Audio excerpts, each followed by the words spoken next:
start looking like a Christian, you're looking like the people that Jesus went in the temple and flipped over the tables and called you a hypocrite. But I'll digress.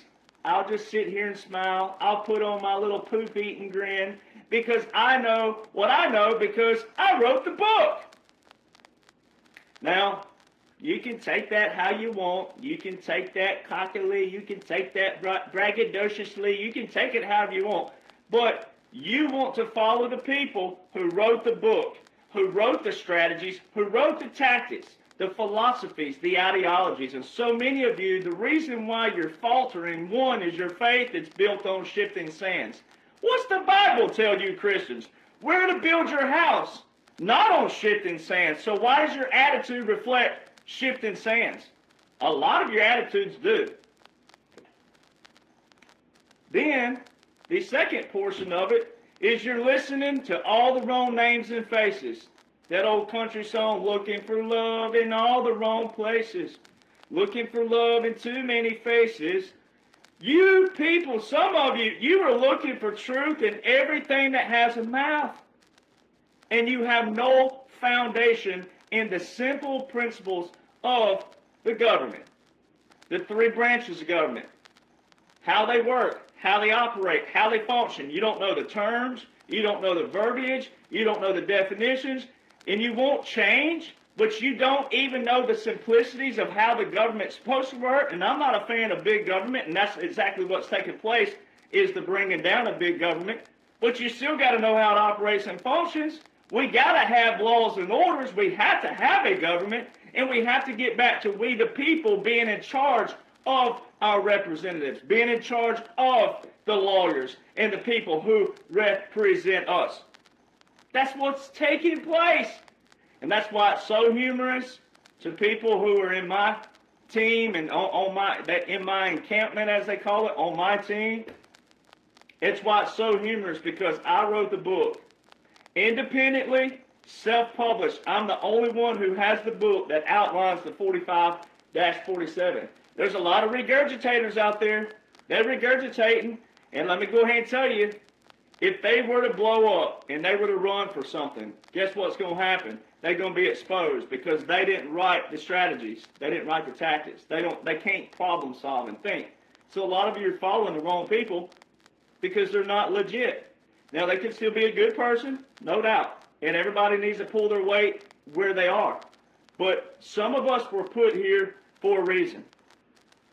And you're going to find out. You're going to find out. So, always keep it handy. Right here. This is a military operation. The whole thing is a military operation. It's a military government. Which means everything you see, every entity of what you see, everything was pre-planned, strategic. I cannot repeat that anymore. I don't know how much we got to say. This whole thing is an operation. Everything you're seeing is either a distraction piece or it's a pawn piece. It's a strategy. It's a tactic. It's a chess. It's some piece. I break those down for you because the good Lord gave me the ability. Now I'm not muscled up and I'm not your fancy deliverer. But you know what these people don't have? One, they're civilian and they're not part of the operation. Two, they don't have conviction. They don't have passion. They don't have connection. I'm under an oath. And I hear people out there talking about that too. The military was this. And no, you did this. You're the one that allowed the swamp to grow. You did it. People are people. Let's leave out titles, fads, names, all kinds of categories. No, we the people. People corrupt things. The military itself didn't corrupt anything. People corrupt everything. So you have to take responsibility. Straight up responsibility and duty. Take pride in your nation. Even if someone absolutely hated me, and there's some out there who do, guess what, baby? Still right here. Right? So those who hate, loathe, jealous, all these things out there, you know what they're not doing? Oh, already pausing on Instagram. Look at there, already telling the truth. Let's see if it comes back for the people on Instagram. There we go. You know what people who hate, jealous, loathe what they never do? They never go to the source. So if you thought I was wrong about something, or you didn't like me, or you wanted me to go away, and you thought, oh, I'm going to prove him wrong. Well, you got to go to the source. You got to go to what I'm using. What am I looking at? What am I reading? What am I studying? Because once every one of you, not you patriots, you've already done it, but once every single one of you, friends, family members of your patriots in your family, once you listen to them and you start reading and studying what we are in operation with, it's game over. Because the laws don't work that way. It's all about who's in command, and I'm about to show you that. So there's one big key thing that just happened recently. There's one big key. There's a lot of things that are already outlined. They're already validated. My books are already validated independently. No publisher, no anything. Just me, straight right out here. Intellectual property, baby, experience, etc., etc., etc. There's one big key thing that I've been talking to my friends and family about. I said, I am licking my chops for this podcast today because there's one big key thing that just took place that you all witnessed. You just saw it. Some of you didn't realize what you were looking at. This one key thing exposes every single quote-unquote influencer out there who's a poser, whose intent and motives are money or some kind of fame or status. This takes them down. It shows you who knows and who doesn't know. And it's straight up simple verbiage, simple terminology. Just straight up knowing your operations and functions.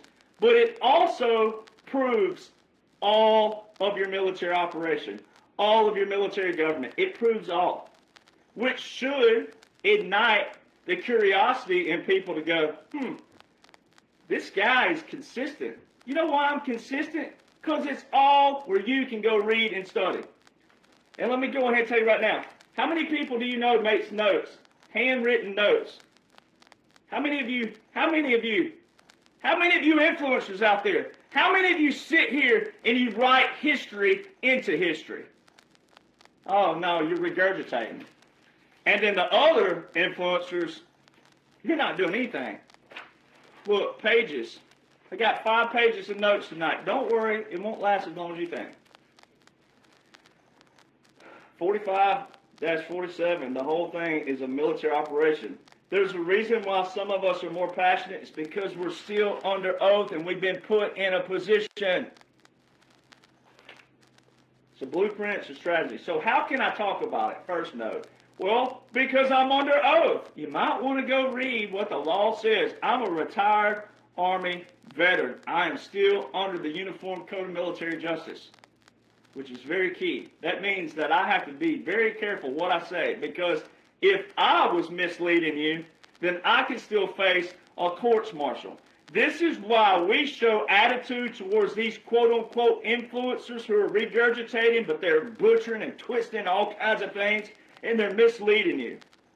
It's because we do what's right all the time. The people who care, who are on P's and Q's daily, dotting the I's, crossing the T's, we have conviction because we know what we're talking about. And we see all these people misleading you. So therefore, we're going to show a little attitude on behalf of you, not at you. I'm showing attitude on behalf of you, but especially all of the memorial graves out there. Why does it matter what I'm talking about? Because it's what you're witnessing. The whole thing is what you're witnessing. 45-47, you're witnessing it. Why wouldn't you want to know what you're witnessing? So then that goes to opinions. That goes back to Christians right now and all these people. You want an opinion. You want an opinion so bad. And comments are good when they're constructive, but I get messages every day. Video,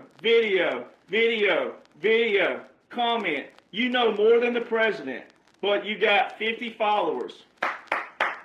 I'm not knocking you as a person. What I'm saying, though, is most of you, the lot of you, is that old saying, the lot of you, you have no foundation in what is going on.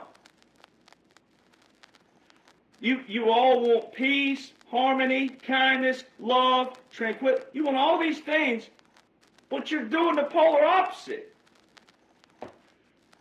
That old quote about doing the same things over and over and over and over again, expecting different results, is a definition of insanity.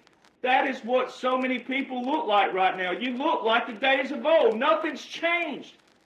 If you'll study the 45-47 blueprint, I'm the one who has it. Sorry, you don't like me? Tough luck. It's all intellectual property. It's there. It's validated daily. That's why I'm always 3 to 6 weeks, 3 to 6 days, 3 to 6 months. It depends on what ahead of everything. And when it comes out, you're like, dang, he's right again. You know why I'm right? I'm not right because I'm right. I'm correct because the laws and the orders that back the operation are invoked. And it's for you. It's for everyone. So everybody wants an opinion, but you have no foundation. And then a lot of the Christians out there, zero faith. It ain't faith you're demonstrating. I don't know what it is, but it ain't faith.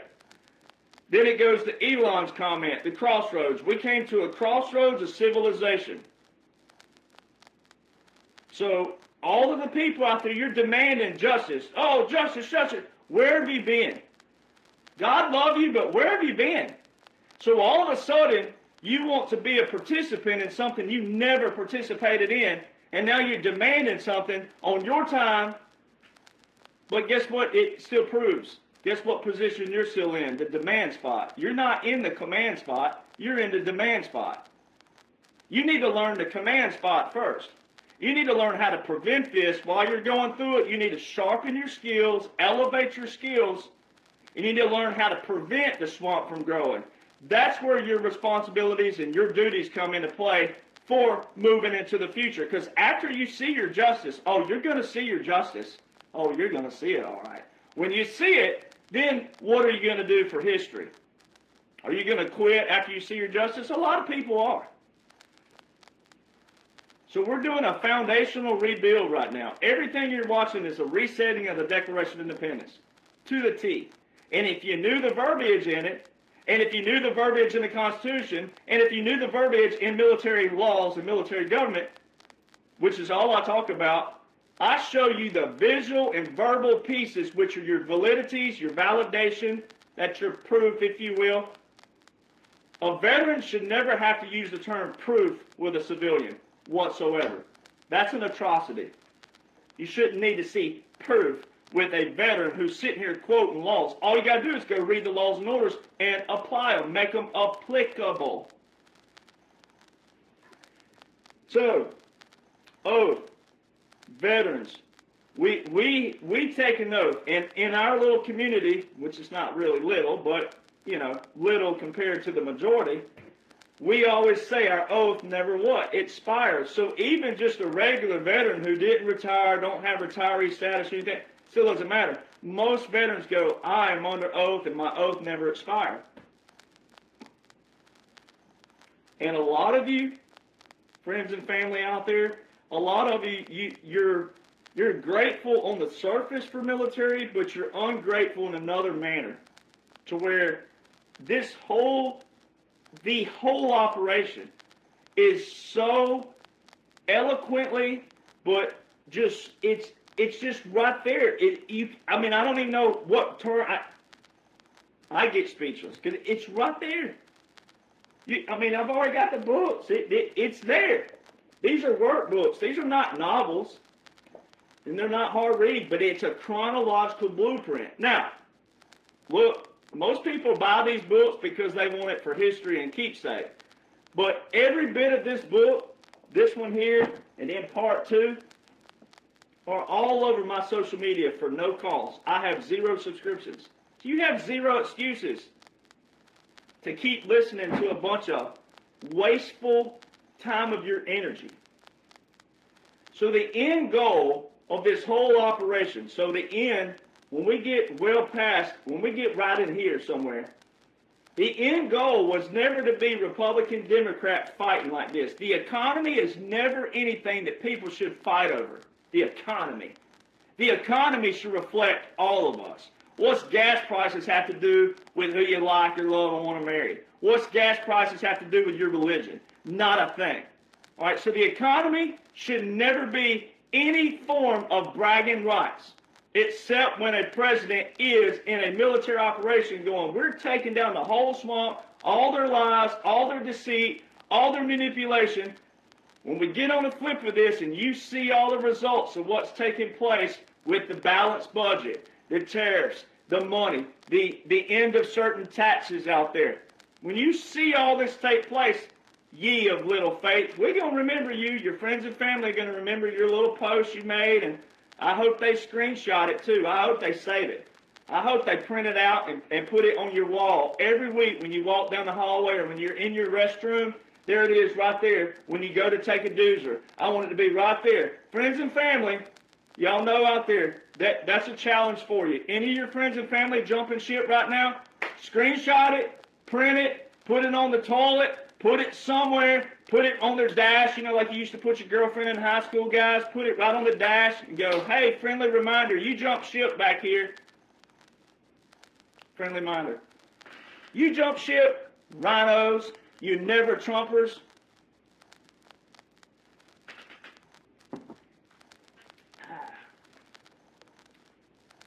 Frozen again on Instagram. What do you know?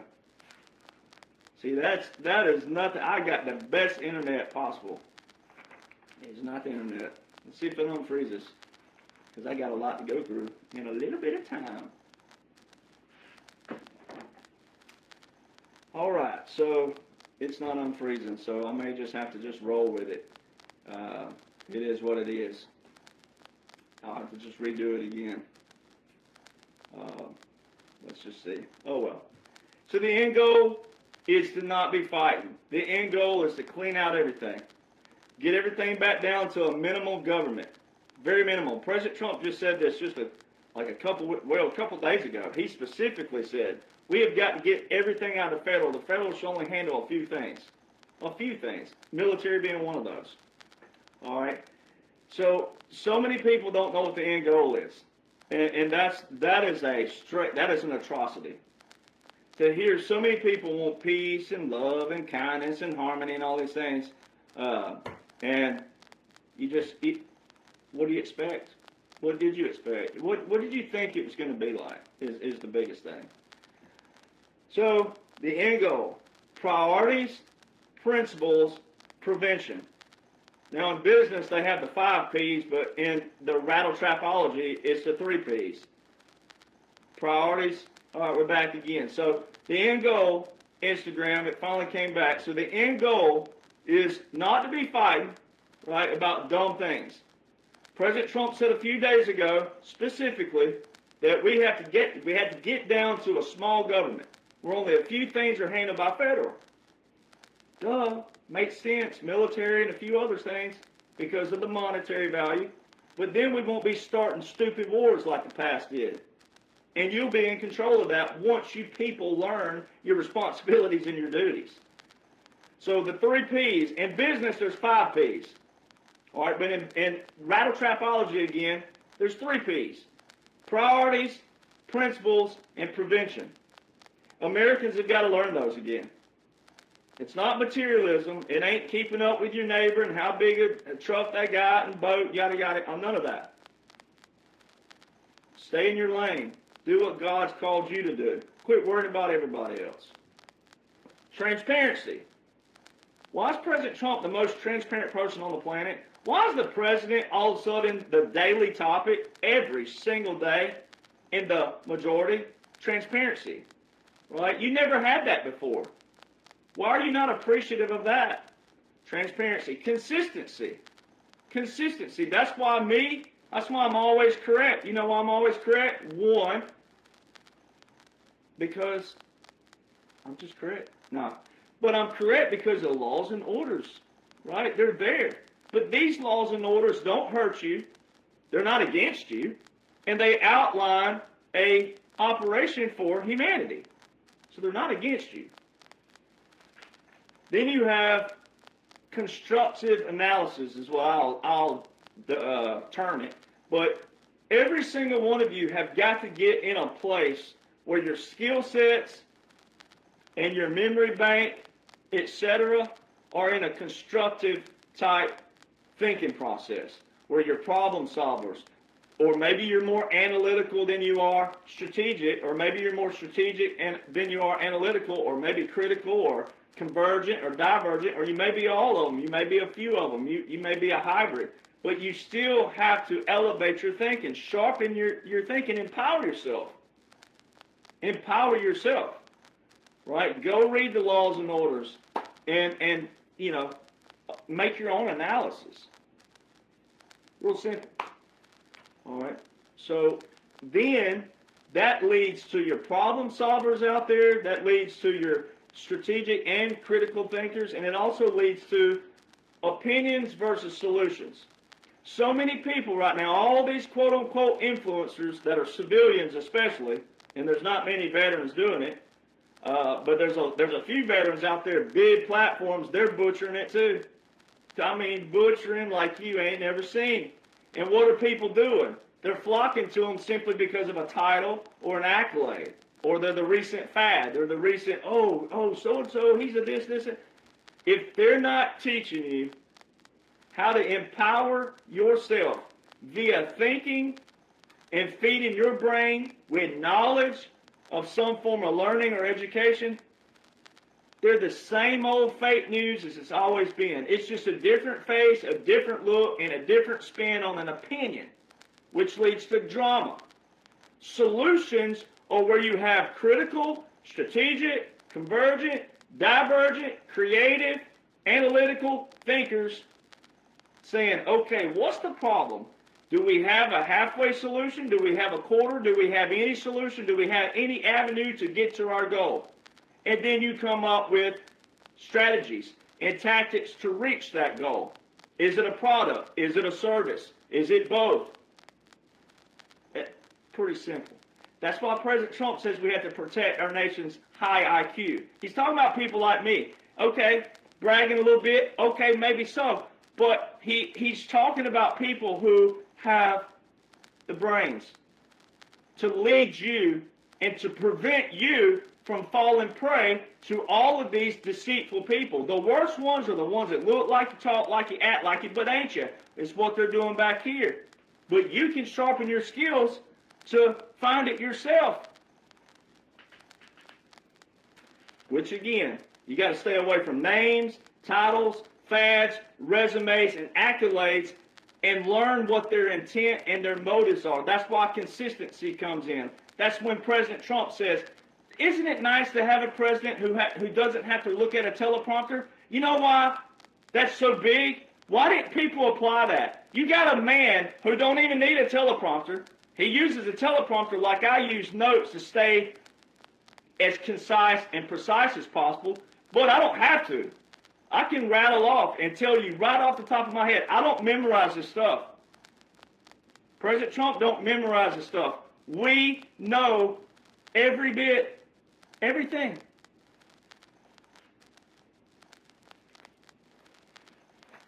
So that goes back to conviction and passion and the passion of knowledge. See, a lot of these influencers, they're regurgitating. They're back here, oh, how did Derek say it? And let me say it this way, and let me say it. That's what's wrong with the world. And that's what the swamp was.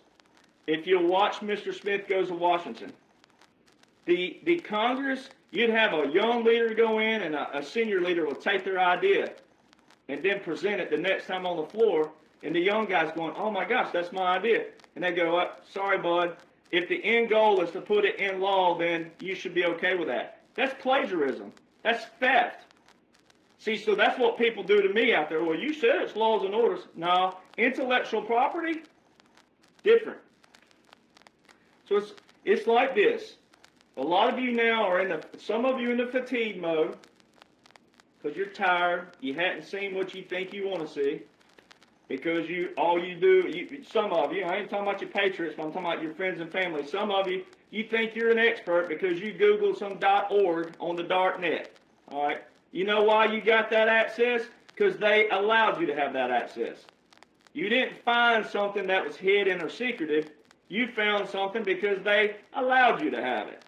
Everything that people are thinking they know out there is because you were allowed to read it and digest it. But what you're seeing right now, a lot of you patriots are seeing it. You're seeing the fatigue set in. And what you're seeing is the Mark Twain quote, though, too. A lot of the regurgitators, what are they doing? What's Mark Twain's quote? About, in the beginning of change, the patriot is scorned, mocked, ridiculed. But when their cause succeeds, the timid will join him because then it costs nothing to be a patriot. So noise don't equal knowledge. And that's where most people are struggling. You hear a bunch of mouths out there, but they don't know a thing. All right? So 45-47, again, is a well-defined intellectual property, #1 best-selling book, baby. Got it. It outlines the whole thing. So now we're going to get to the one big key thing. There's one big key. I'm telling you what. Ooh, y'all better be. I am not feeling like it tonight. But tonight will be a good night to gyrate the hips. This is my new physical therapy. The gyrating of the hips. This is a gyration sensational video. So I may just have to pop up every now and then and just do the Trump hip dance. All right, I'm adding to the President Trump dance. There's one thing that shows who knows and who doesn't know. There's one key thing you have recently witnessed that shows all these influencers who have no idea what's going on.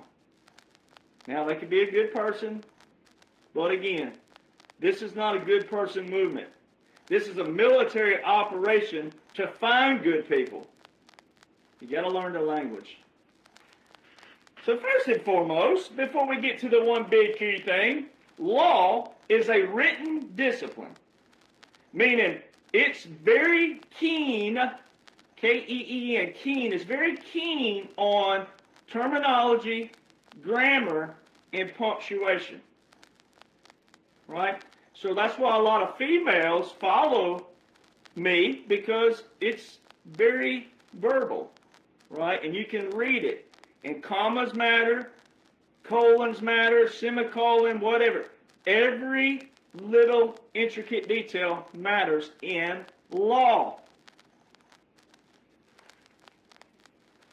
So that goes back to, if you're going to yell like the Democrats do and the liberals do, and the rhinos now are piping off now, and you got a lot of people calling themselves a constitutional conservative, they don't have a clue what's going on by the United States Constitution, but more specifically, military law that supersedes it. They have no idea that the Constitution actually backs and supports military law. It's not the other way around. It's not military law backs the Constitution.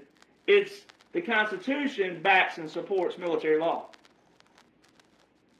And it's written that way. So what we are doing, and you've heard me say it, but I'm going to do it in a different way tonight. What we're doing is we're using every bit of congressional, which is the legislative branch, we're using every bit of their abuse against them. So we're using everything that they tried to limit the executive branch on, the judicial and legislative, we're using that against them. We're taking all their terminology, we're taking all of their laws, and all of their unconstitutional laws, and using it against them. And that's what you call making them squirm. Right? You're exposing them, but you're making them squirm because they know, which this is all, once again, let me pull this back up again. This is all pre-planned. So people call it a movie. I don't like using that term anymore because it confuses too many people. This is an operation. But it's pre-planned, meaning everything you're seeing has already been planned, and the exposure of like Chuck Schumer and Adam Schiff and all these people, it was already done back here, pre-planned this way, but hey, we'll show it right here. And let's make this happen here, and this happen here. And it's a chessboard, like President Trump just said a couple days ago. It's a chessboard. So, like, let's get to the recent things, and then I'll get to the one big one. But like Yemen, most people can't even put Yemen on the map. And that's okay as long as you're not yelling certain things. It's all right if you're someone like a family member I know who, if I gave them a blank canvas and said put Yemen on the map, they wouldn't know, they couldn't even put Alabama or Texas on the map. All right, so that's okay as long as you're not out there being this demanding this, and you don't even know the three branches of government, you don't even know how they function and operate, or you can't name certain things. It's okay if you don't know that. So Yemen is a great example. Every bit of President Trump's recent military actions where you've seen airstrikes against a narcotic and or Iran, every one of them are in an Obama executive order or a Jimmy Carter executive order. So that shows that people don't even know what an executive order is. It shows that people don't know what a national emergency is. And it also shows that people don't know what abuse or overreach of power is, or abuse of power. Why is a national emergency lasting all these years? What were these quote-unquote leaders promising these other quote-unquote leaders? There was a move back here that none of you would have ever known about. So what the military government does is it allows the military and our government to go into a military government, which is lawful and able to lawfully expose all these people through different strategies and tactics that you couldn't do in federal, because you need the military, but you need the military in an extraordinary way. So that's why. So like Yemen, last March and May, we were airstrikes all over Yemen. Our U.S. military. Where were all of you rhinos and never Trumpers? Why weren't you yelling no war then? You weren't yelling no war then. You're not consistent. You're yelling no war with Iran, but you weren't yelling no war with Yemen. It's the same U.S. military. It's our same aircraft, same bomber pilots. Where were you? So see, your consistency proves, especially you quote-unquote influencers, you're nothing. And you may be as a person, but you're not as an influencer. You're actually, and I'm going to outline, where you could be tried for sedition, depending on what certain people are doing that you're misleading. If people are committing suicide, if all of a sudden there's some suicidal rates that attaches to your page, you know what? A guy like me, I may just keep hounding and exposing you and taking you to the people that I work for and say, these people need to be tried. They're misleading people blatantly under the 1798 Aliens and Seditions Act. Look, pausing on Instagram again. Who's over the target, baby? They need to be tried. Some people need to be used as an example. You can't say you didn't know, because you can know. So it's the same thing in the military. When, civilians out there, same thing. It's back on Instagram again. Same thing in civilian world. It's not that, no good veteran's going to hound you because you didn't go in the military. But we do have a saying. There's a saying, it's not that I can and you can't.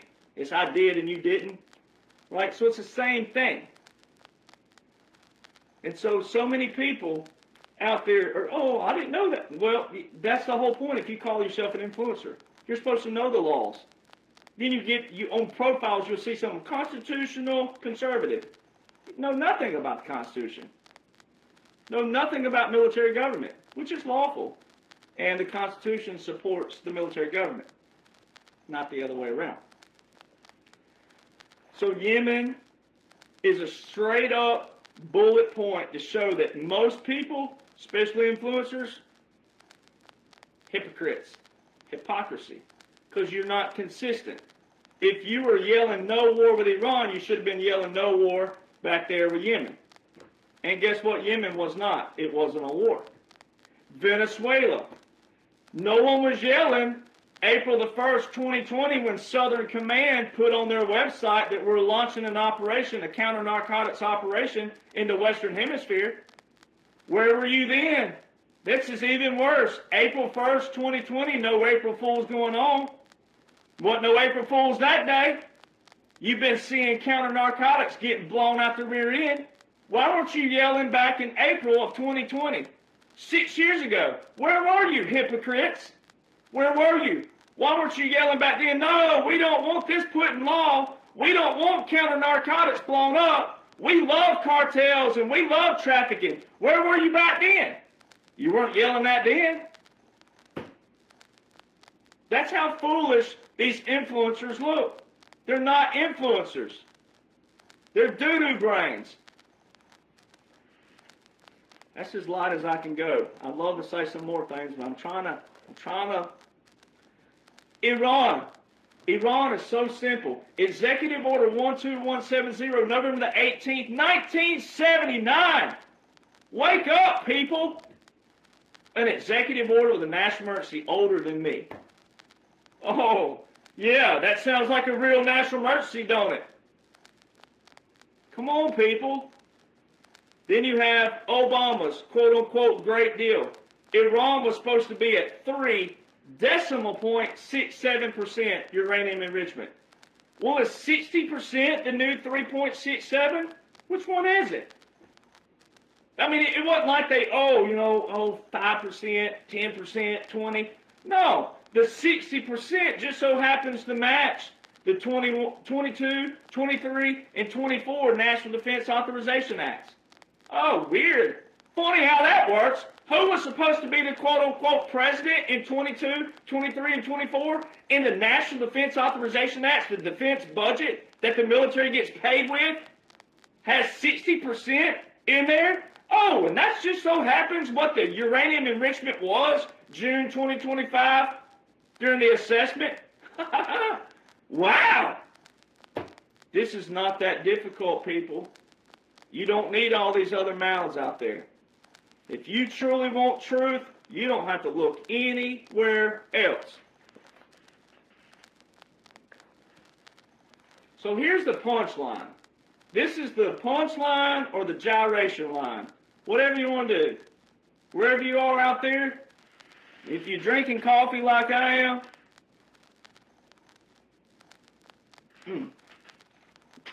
this is the gyration sensation coming up right here.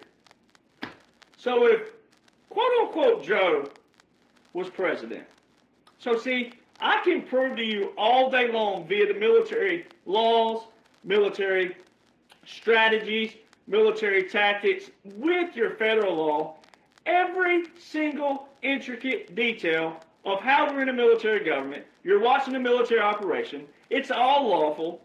The whole thing is an operation. We're not through yet. We're in a partial continuity government. The law shows that. I can show you via the law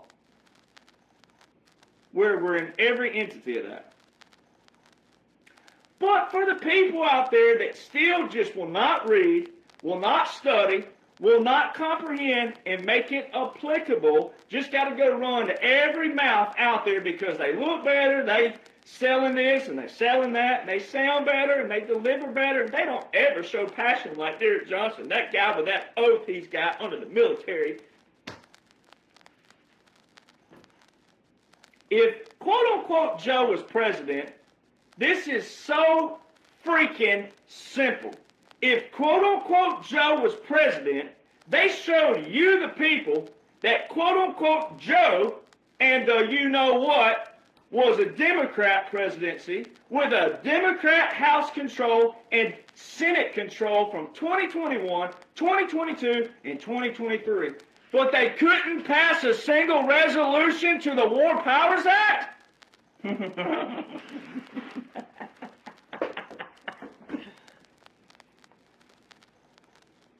Rotate the hips, baby. Go back and forth. Do it like that. Cha-cha. Who said cowboys don't cha-cha? Look at that gyrating hip. Sorry, guys. Close your eyes. Ladies and gentlemen, do you realize that you just witnessed the one thing that takes out all the posers, All the ones out there just trying to sell you some kind of supplement and some kind of book. Do you realize that this just wipes out everybody? Because I can prove who I am. My background can prove who I am. My badge can prove who I am. My retirement can prove who I am. I mean, we can do this all day long. My books prove who I am. All right. My pictures and where I've been proves who I am. Oh, I was in the New York Times, by the way, by being one of those who had been to Mar-a-Lago more than 3 times in a year, and they call me an extremist, right? I've made the headlines, all right? And it's not about me. It's about you.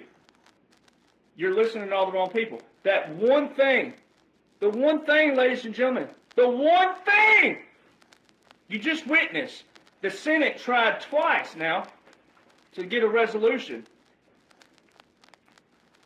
The only thing in the War Powers Act, which is Title 50, Chapter 33, the only thing in the War Powers Act that is specifically related to President Donald John Trump is the one I talk about all the time like a beautiful broken record. Section 1550, because it's date specific. It has a date in the clause, December the 20th, 2019, which so happens to be the same day that President Trump established the Space Force. And why would the Army, my beloved branch, why would the Army and the Navy transfer all communications in 22 and 23 to the Space Force? What did Elon Musk do? He's put all these Starlink satellites up in the sky. Come on, people. It's not this difficult. You should be dancing. All the NDAAs, they're time-oriented and time-specific, but they predate the action that you saw. So every action you've seen, the NDAA the year before had it written in the budget, in the plan. My God, people, it can't get any more clear than this. If you love the military, show respect to the military. We are in a military operation. The laws show this. If you have a family member, God rest your soul, like I do, I have a couple of them. But if you have family members who got killed in military, people, honor their life. This is a military operation. This is why I'm passionate. This is why I yell sometimes, because you're listening to all the wrong people. You don't need all these names. You don't need all these voices. You need the knowledge, and you got to make it applicable. This one thing, you witnessed it. Now, I'm going to show you the fun part. This is where it gets even more fun. Military law first. We came first in this nation. We kicked off a war. Our founders established the military, the Army, my branch. Sorry, Marine Corps. We know you're better than everybody. All right, love you, hoorah. But the Army established first, June 14th, 1775. 16 days later, guess what came first? War articles. You know what we call that? Military law. War articles. I'm pretty sure June 30th, 1775 is a year before the Declaration of Independence, which means it's 12 years before the Constitution. Now, why is it in our law does it specifically outline that the Constitution supports military law? Why does it read that way? Remember what I just said? Law is a written discipline. So why is it written that the Constitution supports military government? Calm down, hips. Calm down. You'll get a moment in a minute. Our founders made the 3 branches of government that 68% of Americans can't even name. But boy, do they got an opinion on the president. All right, the 3 branches are co-equal to each other.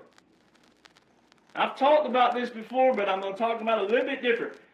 Our 3 branches are co-equal to each other, meaning if one of them gets out of balance, the other balances it out.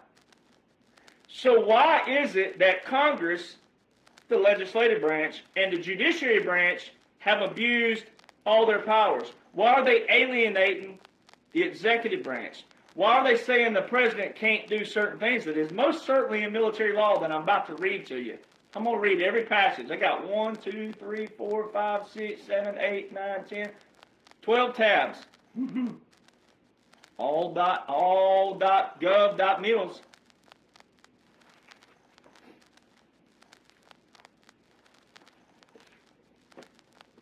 So the Senate failed twice. Now, this is where we have to excerpt that all of you who think this is real time, and it's not. Some of you are getting so mad over Congress and this congressman and that you're missing the point of the continuity government and what a military government is. If you'll learn those two things and then watch my videos where I outline all your visuals and go look it up on my page, you wouldn't get so mad over Congress. They're in a partial continuity government, which means we're still in a military government.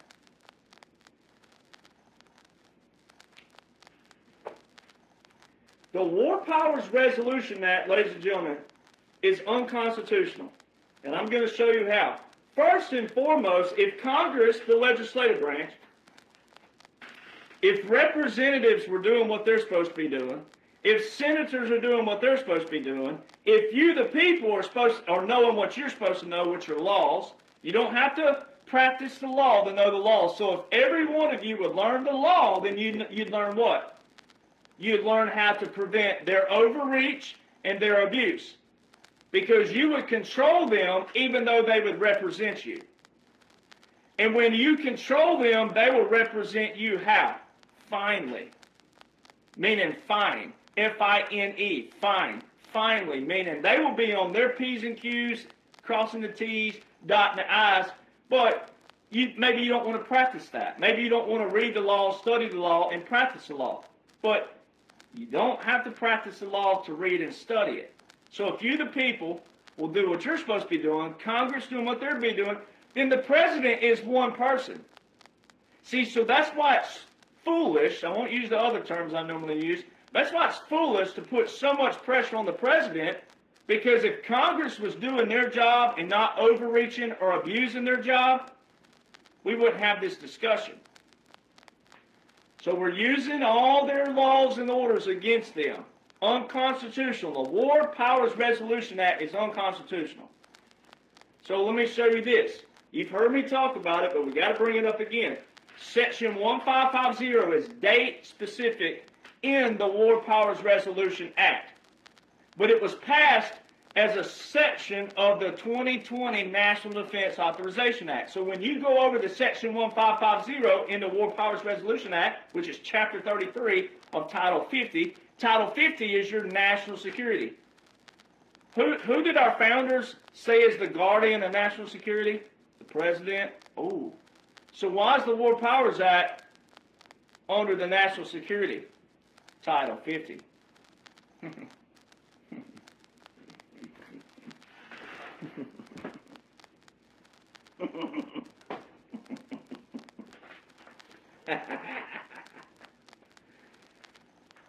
The only section that remotely gets close to President Trump that this quote-unquote Senate is distracting people over is Section 1550 because it's date specific. December the 20th, 2019 in the clause. But then below it, it says codification. It says temporary, meaning it's temporary. It's not for future presidents. Then in the very bottom, it shows the executive document. You've heard me break this down before. The executive document in the very bottom says J.R. Biden Jr. Guess what it says? I hereby delegate blank. Might as well just drop the punchline here. I hereby delegate the functions and authority of Section 1550 to the Secretary of Defense. That was July 19, 2021, which would have been 5.5 months into what people thought was quote-unquote Joe as president. Why is the quote-unquote president, the quote-unquote commander-in-chief, relinquishing all authority and power of the Section 1550 to the Secretary of Defense? See, so that's where you got to know what was invoked before that. And when you know what was in vote before that, and I'm going to break that down, but when you know what was in vote before that, the invocation of continuity of government is the invocation of a military government, which negates what quote-unquote Joe was to the average target audience. It's a puppet government. You can call it a shadow government, you can call it what you want, but it's a puppet government in days of old. It's in unconventional warfare. And while the puppet government's going on, there's a government in exile going on. And it's all outlined in the Law of War Manual. It's all outlined in regular and unconventional warfare. And every bit of President Trump's terminology and his speeches, which are proclamations, but every speech and every rally you've seen, President Trump drops verbiage straight out of the Law of War Manual, which is validation for you. So it goes back to this. Now we're going to get to the reading portion. I've said it before. Who is in command? You have to know who's in command. So why do you claim to be a President Trump supporter if you don't support the command? And let me go ahead and burst your little bubbles out there again. He's not your commander-in-chief. He's my commander-in-chief, but he's not yours. He's your president. He's my commander-in-chief. We got to get that correct. All right, you can now, if you're some 85-year-old grandma out there, I'm not going to argue with you. All right, especially if you make some sweet potato pie. I'm not going to argue with you. But he's by verbiage, he's not your commander-in-chief. He's the military's, he's veterans commander-in-chief, but he's not yours. But, and watch this. This is straight up out of military government and martial law. All right, this is straight up military law. I'm going to read this. The character of government to be established over conquered territory depends entirely upon the laws of the dominant power or the orders of the military commander. I have said this over and over and over again, and I love saying it again just because it's good to feel right, because it is right, because it's a military operation. The character of government to be established over conquered territory depends entirely upon the laws of the dominant power.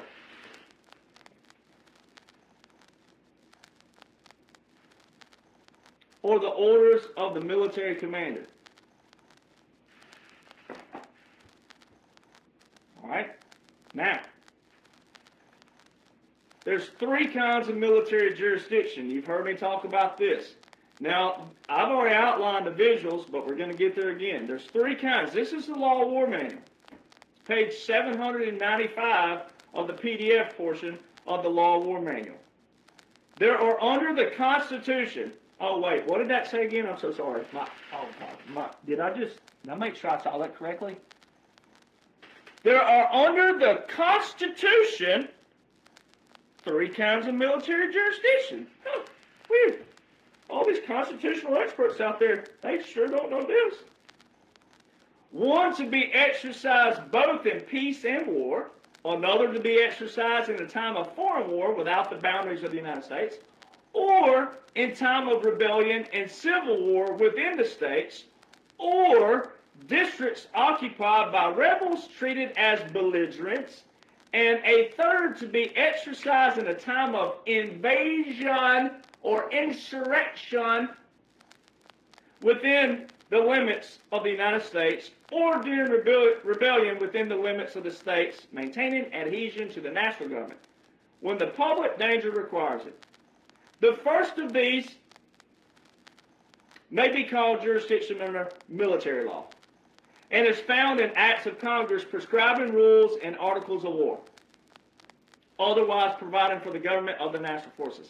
The second may be distinguished as a military government, superseding, as far as may be deemed expedient, the local law and exercised by the military commander under the direction of the president. Oh, who's going to be in airports Monday? ICE. You know what that is? That is a military government. That's the only way that's lawful. There's your visual. But there's other visuals. With the express or implied sanction of Congress. Oh, Section 1550 is that. I love this stuff, man. Thank you, Lord, for choosing me. The third may be denominated martial law proper, and it is called into action by Congress or temporarily when the action of Congress cannot be invited, and in the case of justifying or excusing peril by the President in times of insurrection and invasion, or of civil or foreign war. You know why that key phrase right there is so important, though? That insurrection or invasion? What do the liberals and Democrats out there spew about January the 6th? Look at the date of it. That was January 6, 2021. When President Trump started telling you, the people, that we've been invaded, we're fighting an invisible enemy, our greatest threats are not abroad, they're within, guess what timestamp that was? 2020. Timestamps matter.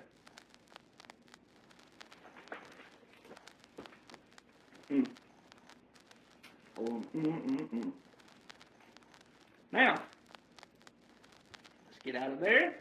Let's read Article 1, Section 8, Clause 14 of the United States Constitution grants the Congress the power to make rules for the government and regulation of the land and naval forces.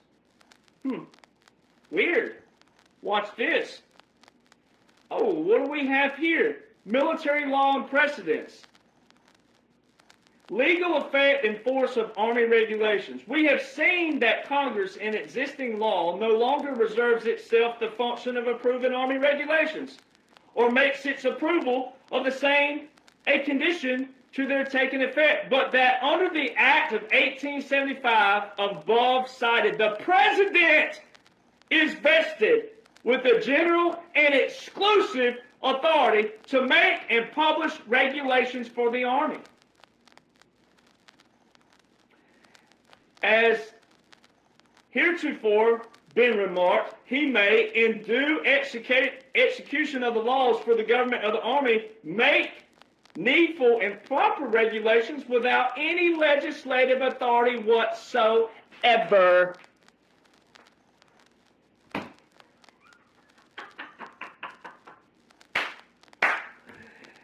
Oh man, think of all these quote-unquote influencers who call themselves constitutional conservatives, legal divas, all these people out there. They know nothing. They know nothing about the military. They know nothing about military law. They know nothing about the Constitution and what it actually has done through the years. They expose themselves and don't even have to. Now, this one's even more fun. So, it says, let me get it right here.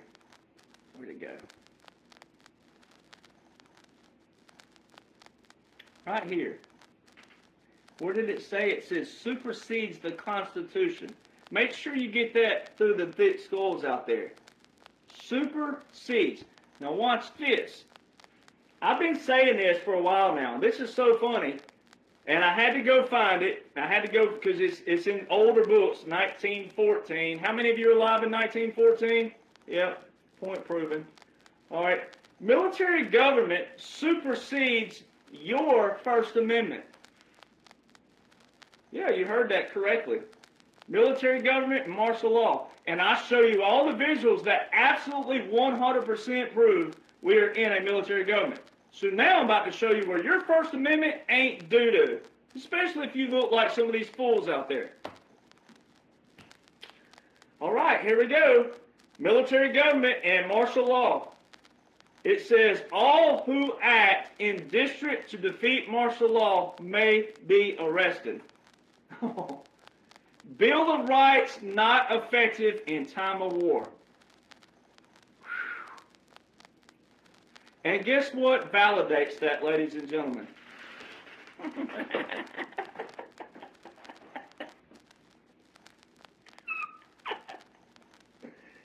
I don't act 43, do I?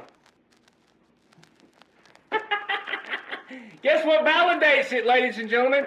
Oh, didn't SCOTUS rule on something? Didn't SCOTUS rule that President Trump can use the 1798 Aliens Act not too terribly long ago? Well, guess what the 1798 Aliens Act does, ladies and gentlemen? Guess what it does? It suspends your First and Fifth Amendment rights.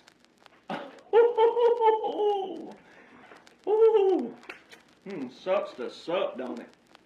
Yes, it does. Now, let's get over here to where presidents can most certainly act without the Constitution. For all you little constitutional conservatives out there who don't know anything about the Constitution, you definitely don't know anything about military law and military government, so watch this right here. While the formal declaration of war can only be made by Congress, it becomes necessary sometimes to prosecute hostilities without such declaration. The president then must act for the time being at least independently of Congress. The executive power is vested in the president. When therefore the authorities of the Union are assailed by foreign foes, as on the Rio Grande in 1846, or by domestic ones such as 1861, it is the duty of the president to repel force by force without waiting for any formal declaration of war. That is military government and martial law. And guess what it also tells you? Martial law does not have to be told to you. There does not have to be a formal declaration of martial law. And President Trump has validated over and over, and that's why the good Lord put people like me in my position, because President Trump and I have the same gematria numbers. That's why we talk alike. That's why we act alike. That's why we have certain humor and certain phrases and certain dialect and verbiage that no one else has.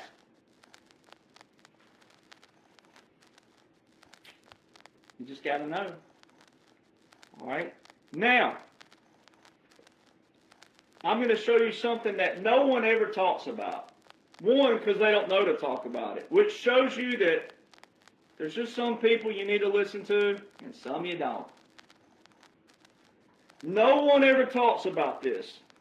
I have studied and studied and read and studied and read and studied. No quote-unquote expert of the quote-unquote Constitution. Nobody ever talks about this one entity that I'm about to bring up. And you're seeing President Trump execute it. And I'm going to show you a validation to it. You're going to see a validation.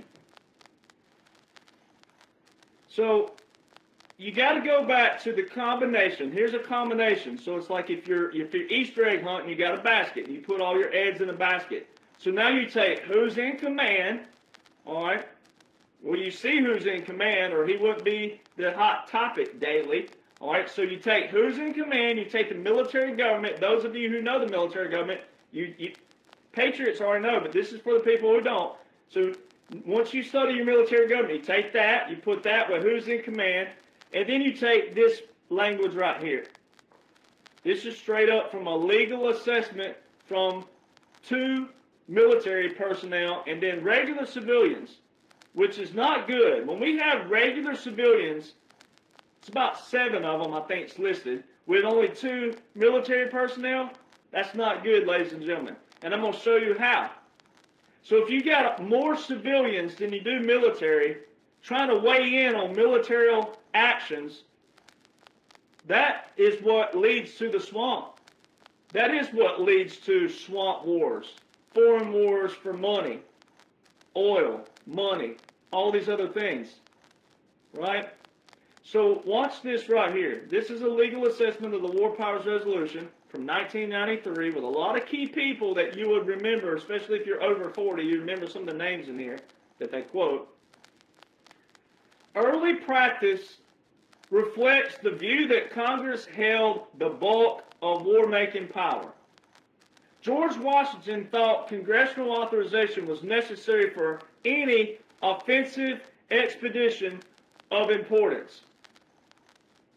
Now, listen to what that says again. It says early practice So if you were a Democrat, you would go, well, that's right, because the Constitution says that Congress is the only one who can declare the war. Well, you just heard in military law that that's not true, and that's not accurate. You also have in law where law supports that military government supersedes the Constitution, the Law of War Manual, which is international law as well. All right, so that's a lot bigger than the law of the land, and it tells you that. It specifically tells you right here that it supersedes that the laws of war supersede the laws of the land. It tells you that right here. In general, it is quite independent of the ordinary law. On the actual theater of military operations, as remarked by a learned judge, the ordinary laws of the land are superseded by the laws of war. This is your military. This is the Law of War Manual, page 38, under the Lieber Code, which is 1860s, which is still in place. None of this has ever been overturned or abolished. It's all in place. So let's go back to this. What no one ever talks about, and I'm going to, let's see, this is page 22, so yeah.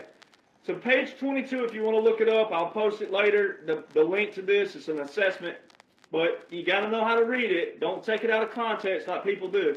Like that right there. A Democrat or a liberal would say, yeah, that's right. Congress held the bulk of war-making power. Why in 1993 were they calling it war-making? There's one big key right there. War-making.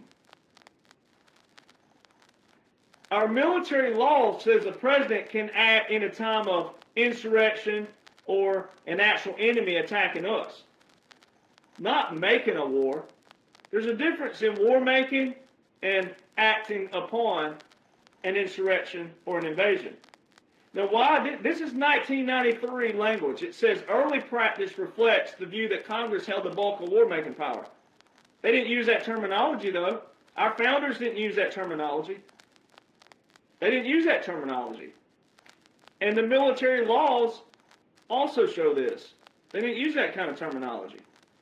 And I just straight up read military government martial law handbooks that are backed by the Constitution, backed by laws all throughout history and have not been abolished. Now watch this. This is another thing. This is double. So the one is that, the verbiage. Two, which probably is one, because it's a lot bigger. You know what no one ever talks about? 29 of our 30 primary founders of the Declaration and the Constitution, 29 of the 30 primary big name founders, 29 of 30 were all in the military. The one person who was not in the military was our second president, John Adams. The other 29 were all in the military, meaning 29 of 30 of the writers of the philosophies and the ideologies that went into our Declaration and our Constitution were all military, which means they were sitting there writing from a military mindset. They never dreamt in 150, 200, 300 years that we'd have these kind of morons that are, quote unquote, in government, right, who are doing things on their behalf, not yours, not you the people first. Very key. Now, we'll go to this, which is really cool because this supports what I've been saying for a long time. We're using their verbiage against them. Those quote-unquote war makers, the legislative and judicial branch who capsized the executive branch, they tried to pass this unconstitutional bullcrap, the War Powers Resolution Act, when the Constitution is very clear. Congress declares the war, but President is the what? He's the guardian of national security, and he can act, as you just saw in military law, he can act during certain times as well. So why in 1973 did Congress override President Nixon's veto and passed the War Powers Resolution Act. That is literally lawmakers saying, we are going to take control of everything. And what we're doing is taking all their verbiage and using it against them. It's a counter-psychological operation. And President Trump could also, even though he don't have to, but he could have done this. We, the military, could have done this. So, on page 33 of the legal assessment of the War Powers Act from 1993, their assessment back then, on page 33, bullet point 27, it specifically says, finding that President may not need prior congressional approval when he is in the process of extricating himself from a war which Congress once authorized. What did President Trump say in the State of the Union address? He said, I don't need congressional approval. I already have it. So that right there, that clause and that quote is saying that if he's extricating himself, that means that he's trying to exit from a war that Congress had already started. Iraq, Afghanistan. Every single law that George W. Bush and Obama signed into action, especially the executive orders that are still alive and well, all tie in. Meaning, President Trump can end their bullcrap, but not only is he ended it, but he's getting out of it. Meaning, that all is going to be terminated. We're getting it done, getting it over with, and it's exposure for you, the people. So it's a multitasking, it's a multi-visual, a multi-verbal, a multi-every kind of operation on the man. There's multiple things taking place at the same time. This key line, I mean, it's key. It puts it in words. That's all your validity.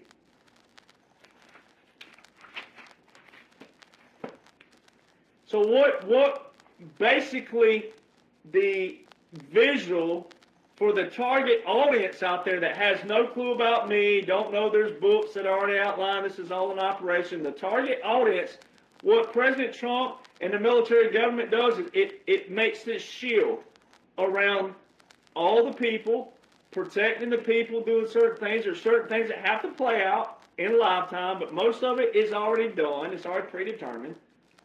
But the Congress, the people out there that thinks that's real, what President Trump and them have done is they're making them lie to you, blatantly lie to you, because they're in a funnel. And the funnel is doing like this. And it's going to come to a wall, all pun intended. So you make them raise the white flag of surrender. Even though their choices were already back here predetermined when we took them into possession. But for the target audience, they have to see it played out like this. Because the only way people will ever appreciate and have gratitude for what they just witnessed, they got to see it. As President Trump says, we got to give them what they want. People love drama. Unfortunately, people love drama. Now let's go to page 26. Here's another validation that just happened last year. But it didn't count until right now because of what you're seeing. So, same legal assessment, page 26. I'll write all this out later. Bullet point number 17. The letters of marque and reprisal was apparently intended to ensure this power would not be considered as an incident of the Commander-in-Chief authority. So it's saying the early case of law corroborates the view that Congress may authorize war making by a variety of means other than formal. All right, but it talks about the Commander-in-Chief's role, and it specifically says in its draft Constitution, the Committee of Detail forbade the individual states to grant such letters, but failed to indicate where the power should reside. Oh, they did what? What did it just say? So see, this is why this whole thing, this whole video right here exposes every single quote-unquote influencer out there. Because they're not. They don't know what they're talking about. They have no idea what's going on. this one thing, because I'm getting to a close here. Now listen to what that said again. The letters of marque and reprisal was apparently intended to ensure that this power would not be considered an incident of the commander-in-chief authority. Meaning, like, what's going on right now, the verbiage and everything they're teaching the people, you the people, and me, I'm teaching you, it just tells you what? In its draft constitution, the Committee of Detail forbade individual states to grant such letters, but failed to indicate where the power should reside. Now watch this. Thus, it might conceivably be regarded as a mere adjunct to the power of the commander-in-chief. I mean, it says the forestall the possibility of such interpretation. Elbridge Gerry, who had spoken out against empowering the executive alone to declare war, brought forward a proposition to add to the list of legislative powers that of granting letters of marque and reprisal. On the 5th of September, the convention voted without a dissenting voice to make this phrase part of the clause dealing with the declaration of war. Now, what that means, I know that's so much foreign language to so many people, but what that means is this. In 1815 is the last letter of marque or reprisal that is on the books in history for declaring war. Guess what is on the books for House resolution in 2025? A letter of marque and reprisal.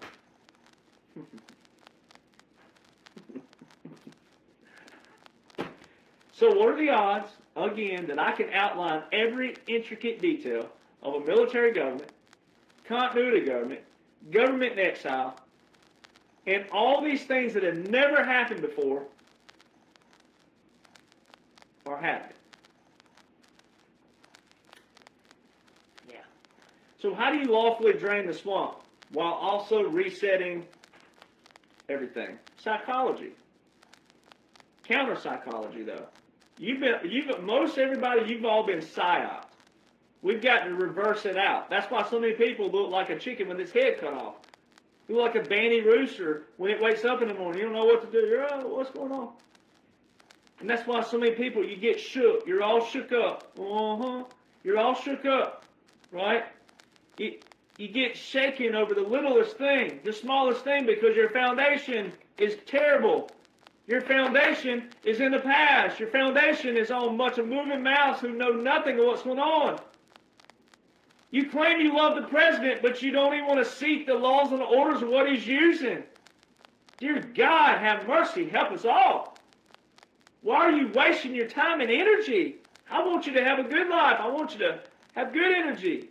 I want your frequency to be great. Go play golf. Go do something that makes you happy. Dear God, have mercy.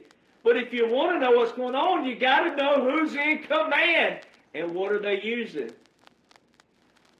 And you better thank God and whatever else that you pray to. You better thank God that people like me on the bottom level, all the way up to President Donald Trump, you better thank God that we do know what's going on, and we also, the ones that created the whole formula, created the whole blueprint up here, the bigger the strategy. You better thank God that they are, we are, they are, all of us are for you. Because if this was against you, you're all looking pretty bad. We could overtake you in a New York second if this was the other way around. Because some of you are so, God love you. And I mean that sincerely, God love you. Oh, my Lord, have mercy. You had to do it by special operations. You had to do it counter-psyop with irregular and unconventional warfare lawfully. Because everybody, if we allowed you, if we said, hey, here's the keys to D.C., here's the FBI building, here's the CIA building, here's the Army, here's the Navy, here's the keys to everything, Woo, boy, we would be in a civil war by the next day with some of the people out there. Especially all these prima donna, all these quote-unquote influencers out there. All they're doing is ruffling your feathers and rattling you. They're not rattling you the correct way, all the wrong way. So January the 20th, 2017, it was your big visual when President Trump took his oath and the military walked down with the military intelligence and Judge Advocate General headbands. We're taking the power out of D.C., giving it back to you, the people. Dear God, have mercy. We can't give it back to the people now, right now, because, oh my Lord. President Trump, straight out the gate, went after the cartels, straight out the gate, trafficking rings, etc. His very first executive order, 13818, that declared a national emergency, human rights abuse. And then it just kept rolling. The executive order 13823, which revoked Obama's to shut down Guantanamo Bay, kept it open. There's all kinds of things. Executive order 13848, your election interference, 2018. Executive order 13851, 13873. There's a bunch of them. There's so many executive orders I can sit here and name, and I can't name them all because I break them down in other scenarios. December the 20th, 2019, Section 1550. So look what we're doing here, 2017, 2018. The tariffs, let's back up. The tariffs were put into place January 23rd, 2018. That shows you right then we're in a military government already, a different form of it, but we're leading to, it's got different variables to it. A tariff is a national emergency statute authority. It's one of the 120 statute powers that comes with the declaration of a national emergency. Well, guess what? That just proved what I just read over here with the extricating itself. There's already multiple executive orders with national emergencies already open. Still active. So all President Trump would have to do if this was a real normal situation, which it's not, but for the people that thought that, all he had to do is go, oh, well, you're the ones that left all these executive orders and national emergencies open for me. This shows so many people do not read and study what they're supposed to know. What is an executive order? What's a national emergency? How do they operate? How do they function? How do you enforce them? What's the power of the president? What's the power of the Congress? What's the power of the military? March 13th, 2020. So you already have December 20th, 2019, the Space Force. And then Section 1550. I already broke that down, so take that back from the video earlier and break it down again. Look at the timing. 2017, 2018, 2019. Well, the December the 20th, 2019, that resolution put into the War Powers Act is exactly what you need to know. Now watch all the actions coming after that.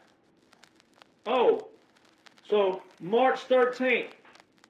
President Trump verbally declared a national emergency. Now, all of you thought it had to do with COVID because that's what distracted you. You thought that all these military orders were COVID-oriented only. Wrong. Because you missed what happened in 2017, and 2018, and 2019.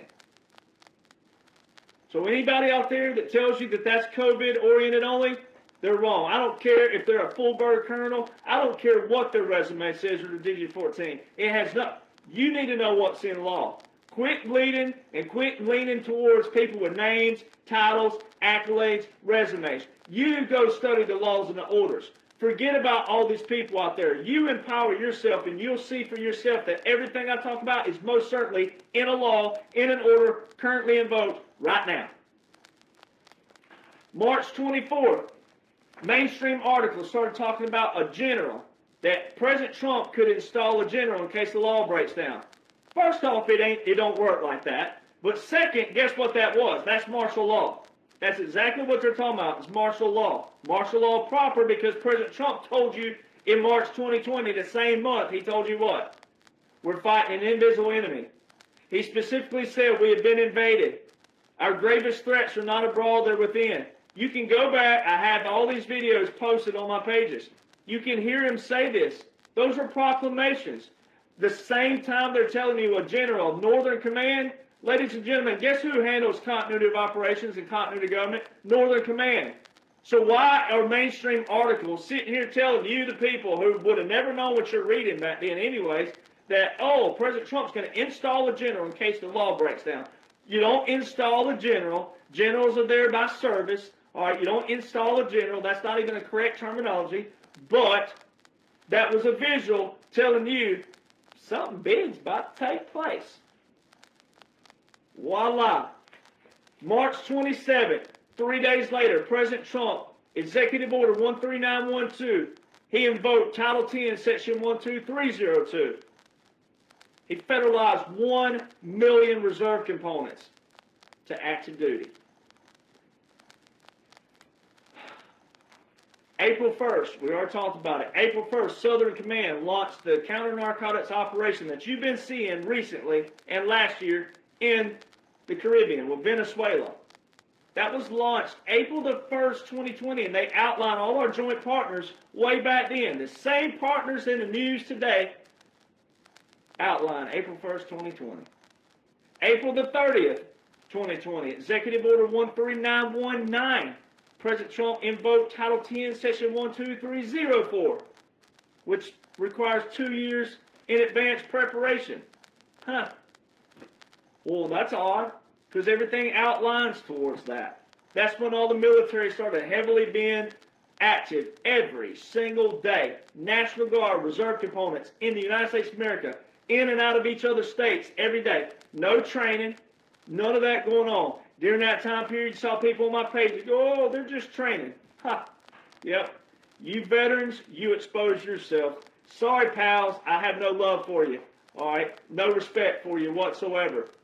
You're supposed to know this stuff, and you were misleading people during that time period. July the 1st, President Trump ended NAFTA. He established USMCA, the Canadian-Mexican Agreement. Where were you back then? All the liberals and Democrats were losing their minds. You know what that did? That trapped the money, what they were doing with their bullcrap deals they had with NAFTA. July the 14th, Executive Order 13936 with the national emergency with Hong Kong. During the 2024 campaign, what did you hear with President Trump? He kept talking about what? What did he say? He said that we're going to take the Panama Canal back. And all the Democrats and liberals were losing their mind. The day Jimmy Carter died, President Trump was hammering Jimmy Carter. Like he just hammered old Robert Mueller. All right? You know what that is? That is a supreme commander telling you, we have it all. We've caught them all. We have all the dirt on these guys. President Trump told you specifically, we're taking the Panama Canal back. He said it's controlled by China. The next speech, he said, more specifically, Hong Kong. Why would quote-unquote Joe continue Executive Order 13936? That's just one of them. But why would he continue that? He's got the national emergency declared in it by President Trump. What did you just see last year, 2025? 4,000 Marine Corps going to Panama. So if the Democrats and rhinos would have known to yell about the Marine Corps going to Panama last year, if they'd have said no war with Panama, which they didn't do, so they're hypocrites, then wouldn't that have shown that quote-unquote Joe continued that executive order for President Trump to keep enforcing? Yeah? Yeah. Okay. Makes sense. So if you just want to believe that quote-unquote Joe's real, I'll play devil's advocate. He wasn't, but I'll play devil's advocate because every bit of it still shows all these things didn't get abolished, didn't get terminated, and got sent straight back to President Trump to enforce. To be called a dictator, a Nazi, a king, it shows people don't apply. September the 15th, 2020, the Abraham Accords, peace in the Middle East. Every bit of this Iranian operation, every one of those countries from September the 15th, 2020, are in operations with us, with Iran. Imagine that, all of you. Oh, never Trump, never Trump. I don't want to go to war. Oh. I would deport you.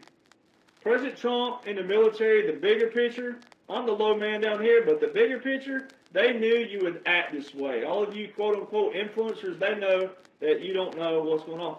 I would deport you. So just go ahead, mark it down. If I'm ever a president one day, if that ever happened, I don't see that happening. But if it were, if that's what the good Lord did with me, you're getting deported. Quick. October, President Trump's quote-unquote debate with quote-unquote Joe. Joe had already been replaced at this point. You can look at the two different Joes. But for the people that don't know that, we have it all. We've caught them all. We have it all. We've caught them all. That is a massive proclamation.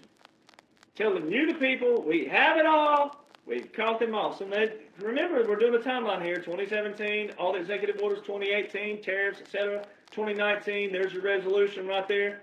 All right, 2020, your martial law, proper, everything. Military government, all of it. So you see where we're going with this?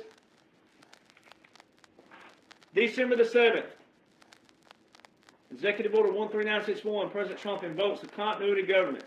It's called the Federal Mission Resilience Strategy. December the 7th, Executive Order 13961. December the 10th, Executive Order 13963 is the last order of succession within the military domain, the Department of War, now it used to be called the Defense Department, but it's now called the Department of War. So Executive Order 13963, in our current directives, which most people don't even know exist, especially influencers, they have no idea any of this exists, but in our Department of War directives, and we also have Department of War instructions, but in our directives, which are current, what's it reference in there? That executive order from 6 years ago? How is it that every single president had an order of succession but quote-unquote Joe? Wonder why. Wow. December the 14th, President Trump, through the state of Texas, filed via the state of Texas through the Supreme Court a lawsuit versus 7 swing states. The 7 swing states of 2020, which just so happened to be coincidentally the same swing states never before in the United States election history in 2024. And he won all those in 2024, but didn't in 2020. But he has a lawsuit in 2020 with those same 7 swing states. And also the Army-Navy game. If you go back and look at the headlines, it said the 45th president is attending the Army-Navy game. I'm pretty sure for all of you target audience out there, what we call normies, I try to be light with you and call you the target audience. Pretty sure at that point in December, you thought that President Trump was on his way out because he had, quote-unquote, lost the election to you. Oh, it got stolen. Because you didn't even know you were already under a military government. You had no idea the whole thing was an operation. What does it read? The 45th president is attending the Army-Navy game. Shouldn't it read that the outgoing president is attending this last Army-Navy game, at least for right now? Pretty sure the headline should have said something slightly different than the 45th president is attending the Army-Navy game. Is it accurate? Well, it's accurate that he was the 45th president, but that would have been his last game if he was about to be a former president. Law is a written discipline. Now, if you go to the Law War Manual, it talks about the undesirability. So all of you out there, I've heard people, and I'll sympathize with you on this. If you're trying to read, you're trying to study, you're trying to apply and comprehend, you're trying. Don't worry about getting fatigued on that because it's a lot of information. That's okay. It's when you're whining, complaining, and griping, and you're trying to jump ship because you haven't seen something on your timeline that makes you what I'm talking about. But in the Law War Manual, after you see all these validities and you've seen me be validated left and right, it's not about me being validated, it's about you ultimately, but it's about people like me who have the ability to show you all this in one sitting, in one setting. Sure, it's a couple hours long, but at the same time, you get everything in one setting. You can go read these, study these, and find every bit of information on .gov or .mil, and also on archive pages.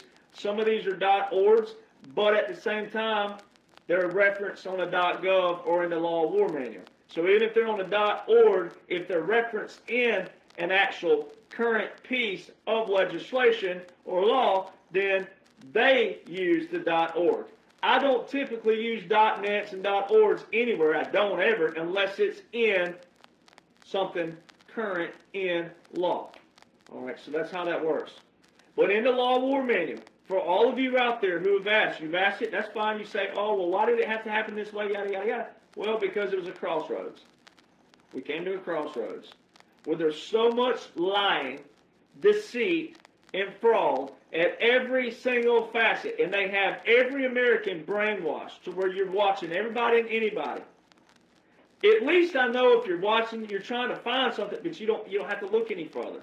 You got to find military personnel like myself who have proven to you for 4 years now consistency. It's a military operation. The civilians out there who are saying the same thing I am, they're regurgitating. They're regurgitating something that's already in a book strategically. So the Law of War Manual validates your feelings to a point. You shouldn't be acting on feelings and emotions, but it does talk about the undesirability to have to do this. We came to a crossroads. The only way to take down the swamp on a world level at this kind of complexity, but also the in-depthness of the fraud and the deception and the crooks and the criminals, it had to be done this way where you could do a military government using PEDs, which are Presidential Emergency Action Documents. They're pre-drafted where the president can draft hundreds if he needs to. You've already heard that validation. January 27, 2025, President Trump, in a speech just last year, January 27, 2025, he said, I've signed a record number, 350 executive actions in 1 week. Not on paper. Not where it is registered for you, the people, on the Federal Register.gov. It's not. There are not 350 actions. There's 58. So where are the other 292? Presidential Emergency Action Documents, called PEDs. They accompany a continuity of government. You can't get any more clear than that, ladies and gentlemen. So January the 1st, in January the 1st, 2021, there was a document put out. It's called Reconstitution of the Executive Branch. You saw the distractions of January the 6th. What did President Trump just put up today? March 22nd, what did President Trump put up today on his True Social that most of you have not joined? Not listening to the president. What did he put up today? He put the video up of Nancy Pelosi riding down the vehicle that's in the documentary that President Trump talked about. Her daughter or granddaughter had done this film, had done this little thing on her, documentary. She's sitting there in the vehicle, and it's a video of old Nancy Pelosi saying that it's her responsibility. It's not, but for the people out there that thinks it is. So that was January the 6th, all the things. But the biggest thing that they showed you, which is an absolute insult for every person out there to keep insulting me, and it's not an insult to me directly, but when you see people out there trying to slander and defame and all these other things, a retired veteran with a current badge with the Department of War, which I'll be able to prove to you here shortly, with something that just happened recently, which we're waiting on one little thing. But other than that, I've already been validated everywhere else. What's an insult is when a military veteran can straight up show you our regulations. If it's a Marine Corps and they show you their regulation, or Navy and they show you, which they use the same regulation, some of it, depending on what it is, depending on the uniforms, etc. But there's certain regulations for certain military. It's the Army who fires the cannons, the 3rd Infantry Regiment. On January the 20th, 2021 is the biggest thing. That's the thing that put me on the map. My first video that they let go viral and all these other things. It's already been confirmed on that too. But that's what brought me here. I'm the one who showed you all the intricacies that what happened on January the 20th, 2021 was a military funeral. Now, it's not by definition a military funeral from the standpoint of going to the Army regulations and looking at an actual funeral, but what they displayed to you was a funeral. Paused again on Instagram, and I've told this before.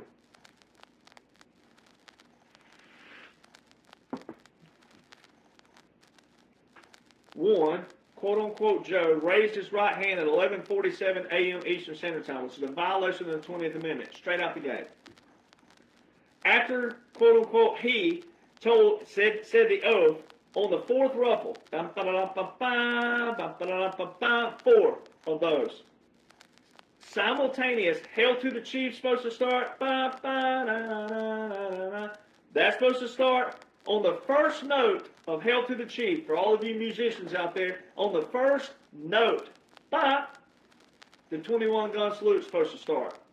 That did not take place. That is straight up Army Regulation 600-25. And anyone out there who still wants to argue this, you should be deported. You're an absolute disgrace to the United States military. And those out there who've got a problem with me, you might want to go watch my original video. I said the same thing, but a lot louder and a lot more kicking. You're a disgrace to America.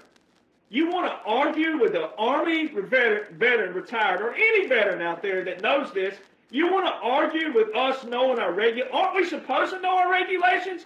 Isn't that the whole point of being in the military? Aren't you supposed to be proud of a military personnel who knows their laws, knows their regulations? Isn't that the whole point? And we're sitting here telling you, trying to shake you, going, hey, that one thing proves all. The military didn't mess that up. We don't mess things up like that. We gave Obama one. We gave Bill Clinton one. Every other Democrat got a legitimate, constitutional, by definition, inauguration service. So if quote-unquote Joe got the most votes in United States history, sitting in his whitey-tighties and his boxers, if that were true, which it ain't, but if it were true, he deserves an inauguration service. This is not that difficult. Then the National Guard turned their backs on the motorcade. We always salute a moving flag, first off, and we always salute a commander-in-chief. This is not that difficult. Then they showed you all these fat soldiers. I'm not fat shaming, but just for the sake of, they showed you all these fat, out-of-shape soldiers, and they're moving around on the screen. We don't do that, ladies and gentlemen. Stop insulting the military like that. We don't do that. We are regimental on purpose. We are in military bearing on purpose. Even when we're at parade rest, we don't move like that. Even when we're at ease, we don't move like that. And there's no reason why we would have been at ease in a situation like that, because it's a quote-unquote ceremony. I use quotes there because it's consecutive with quote-unquote Joe. It wasn't real. Come on, people. The first fire didn't even fire. All right, so there's that. So it was a dud. But outside of that, everything was off. They showed you 3 cannons at Arlington. If you go to YouTube, and it's in my books, but I've also put every YouTube video up for you. If you go from President Trump 2017 all the way back to Richard Nixon, President Nixon in 1969, they show you the cannons on YouTube. 4 cannons in the National Capital Region. 4 cannons. 3 cannons at Arlington is not 4 cannons in the National Capital Region. They showed you 3 cannons at Arlington. Never before have they ever shown the cannons at Arlington. Ever. Because they don't want it to get it confused for you, the people out there, with the ceremonial process of the inauguration service. The 3 cannons are always at Arlington. That's why it's not a military funeral by definition. But the only cannons they showed all day long for quote-unquote Joe were the 3 at Arlington. The 4 cannons, 3rd Infantry Regiment, the Old Guard, who fires the cannons, our oldest branch, our oldest unit in the military, the Old Guard, the 3rd Infantry Regiment, 1784, were at Joint Base Andrews with President Trump, 4 cannons, with a red carpet rollout. It can't be any more clear than that. This is all Army Regulation 600-25. The other thing they showed you, Army Regulation 600-25, 2-3 cannon salute specifically. There's supposed to be a commissioned officer at every cannon salute. There wasn't a commissioned officer with quote-unquote Joe's 3 cannons, which is not a 21-gun salute anyway. And why is it that it's so difficult for people to go to ArlingtonNationalCemetery.mil? The official website for Arlington tells you that a 3-volley salute seen, they give you visuals here. They give you census that says seen or heard at Arlington is not to be confused with a 21-gun salute. We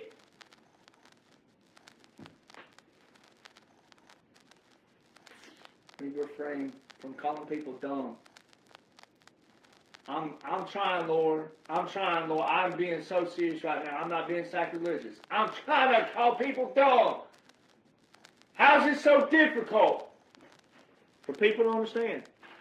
Then the Law of War Manual talks about abandoning.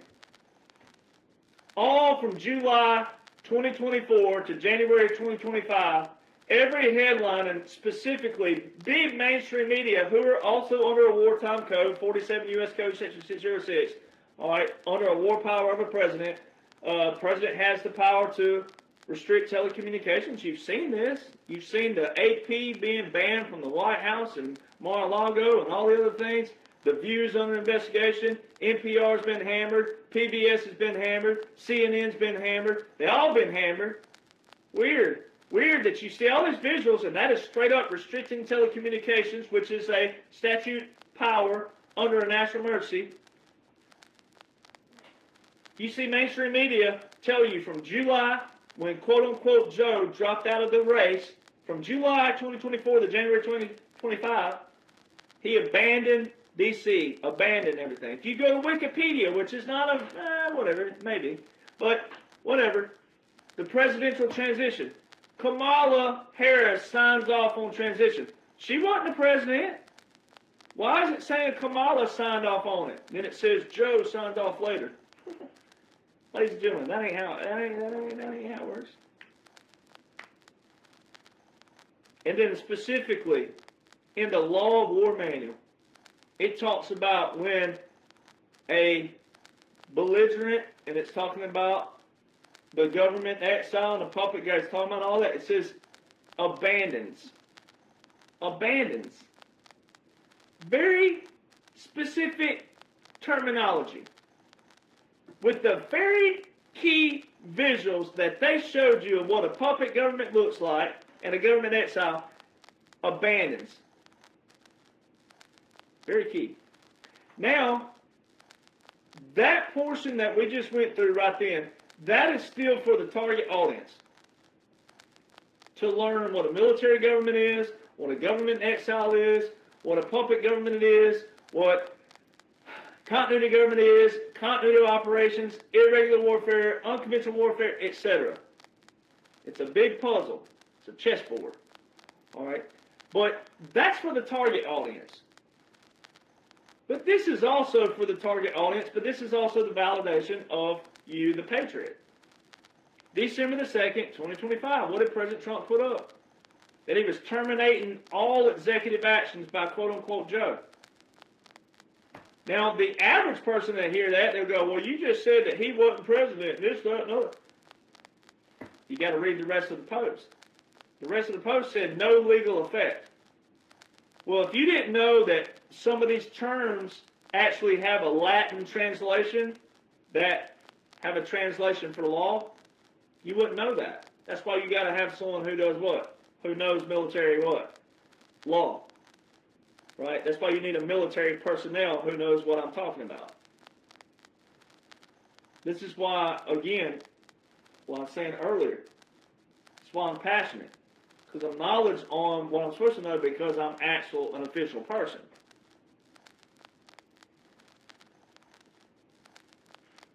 So December the 2nd, if President Trump, or any president, just remove President Trump's name for a moment, if any president had terminated 4 years' worth of executive orders, proclamations, treaties, national emergencies, pardons, and other legal documents such as directives, instructions, all kinds of things, that would have created mass pandemonium, chaos with all of the judicial system, but also all of the law firms in this land that aren't necessarily, obviously, under the courts from the sense of intricacies, but all your law firms, every law firm would have absolutely lost their minds.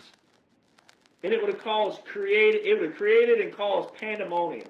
It didn't do that, ladies and gentlemen. It did not do that.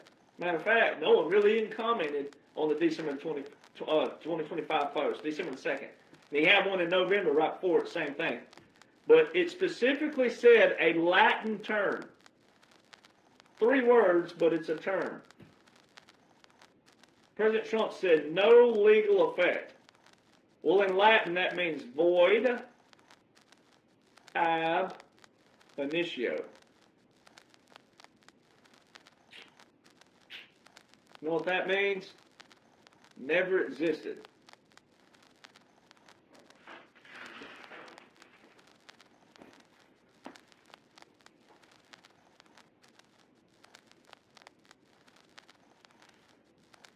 Quote unquote Joe never existed.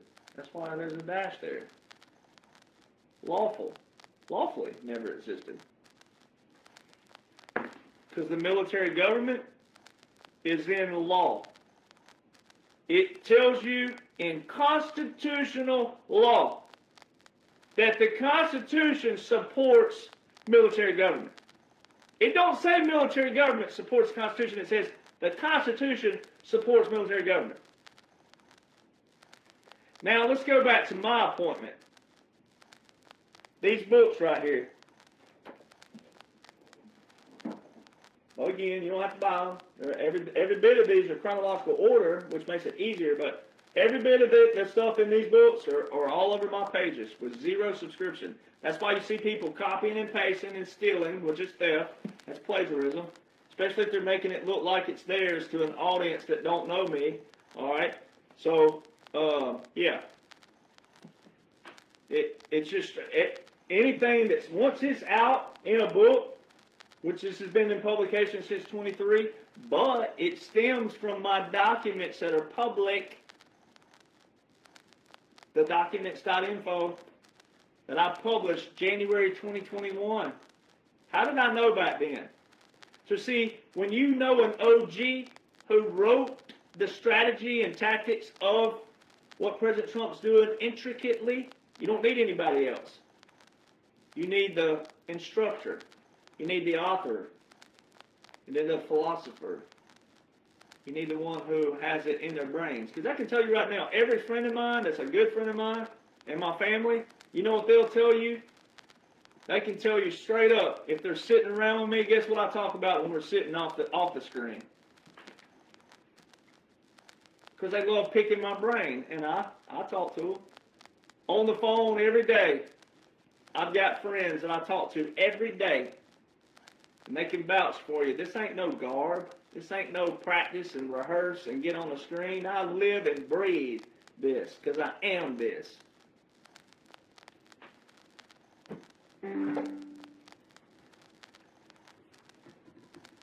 When I went viral, which it's already been confirmed, the DOW, yada yada, August 24, 2022, by December the 2nd, what are the odds of that? December the 2nd, President Trump said what? President Trump said no legal effect. All the quote-unquote Joes executive actions are hereby terminated. No legal effect. December the 2nd, 2022, I met President Donald John Trump for the first time. You think that's a coincidence? December the 2nd? Then, I'm sitting down there, February the 18th, signing my publicity contract to go on radio and all these other things to write these books. I signed my contract sitting right there at Trump International with President Donald John Trump present. I got to be the first person outside of his family to sit at his reserved table when he wasn't sitting there, in his chair.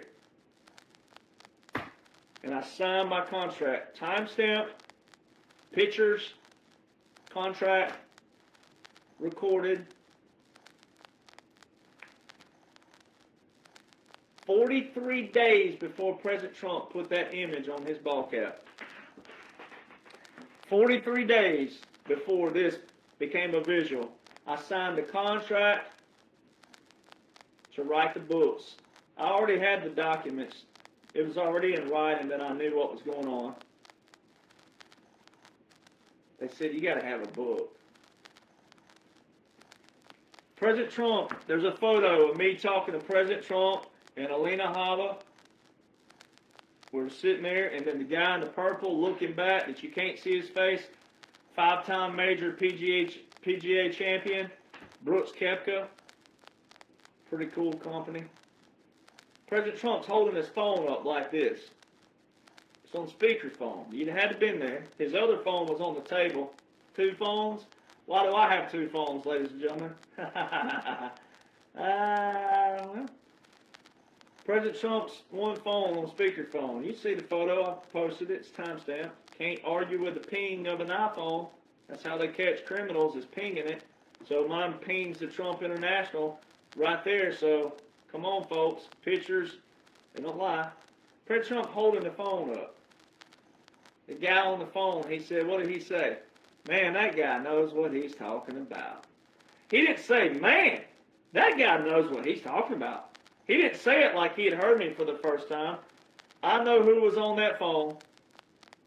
And I'm going to save that for later because that's a special moment. But he goes, man, that guy knows what he's talking about. Like, of course, I know who it is, but for you that don't, knowing he had heard me many times before going, that guy knows what he's talking about. He didn't say, man, who's that guy? He knows what he's talking. See, that's why terminology matters, but that's why expressions matter. And that's why you've got to be careful following the wrong people. When they don't have passion, if they don't get ticked off every now and then for you on your behalf, their intent and motives aren't for you. They still can be a good person, no doubt. I'm not here to beat up people, but this is a military operation.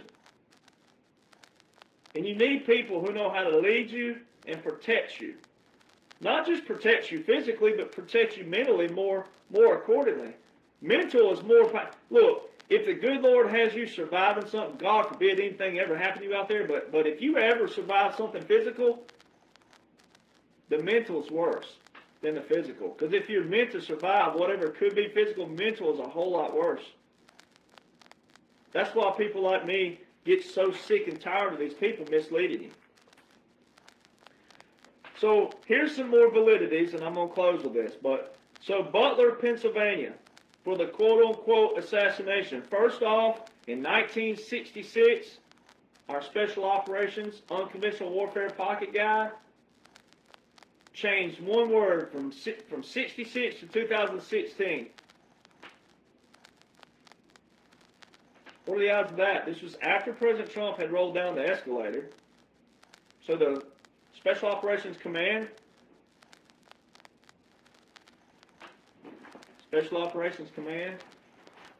you can't buy these, ladies and gentlemen, by the way. You can't buy these online, just so you know. So they changed one word in the resistance pyramid, the resistance for revolutions. In the covert section, the clandestine section, they changed one word from agitation to assassination, and that's just coincidental? No. let's just read what they said over here.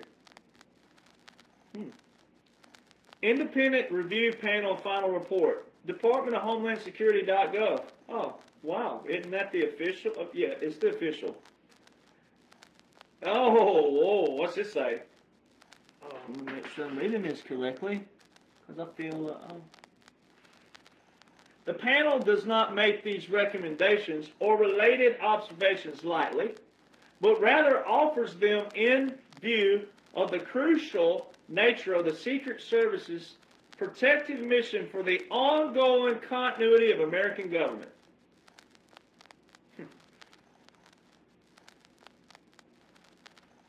And in the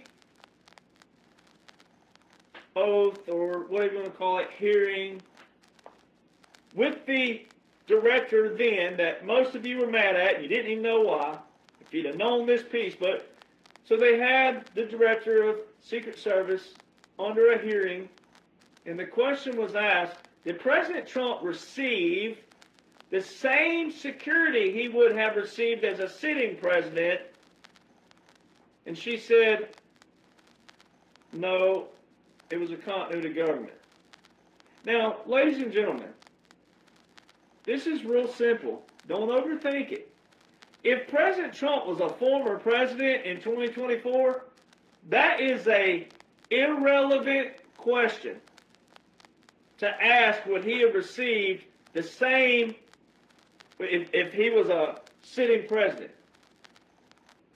That is an irrelevant question when you look at the timing. If President Trump was a former president, him being a sitting president wouldn't have anything to do with it. Because if he was a former president, then the only thing that applies and makes applicable is, hey, candidates, what do you, Secret Service, do for candidates of presidency during the election year? It wouldn't have mattered if he was a former president either as well. He would have been a candidate in 2024 if he was a former president. So their question, if you were a lawyer, if you were a lawyer against President Trump, you would say, objection, irrelevant. You've heard it in Matlock, you've heard it in Perry Mason, you've heard it in Law and Order, you've heard it in all kind of TV shows you've watched. Objection, Your Honor, that's irrelevant. If President Trump was a former president, them asking did he receive the same security he would receive as a sitting president, it's irrelevant. Unless he's a sitting president in a continuity government.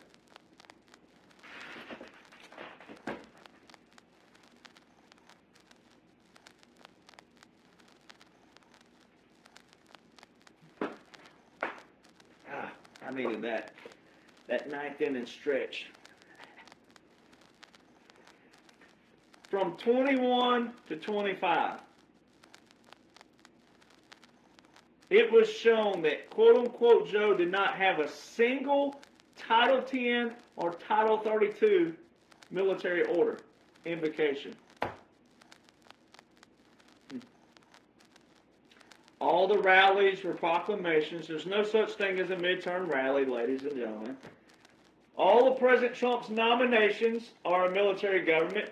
If you go read the Atomic Midwife, you can Google that. It's called the Atomic Midwife. All right? That's President Eisenhower, also five-star general. His original plan for a military government coming out of a continuity government is what? Businessmen, sorry ladies, back then, but now you're seeing President Trump nominate business women.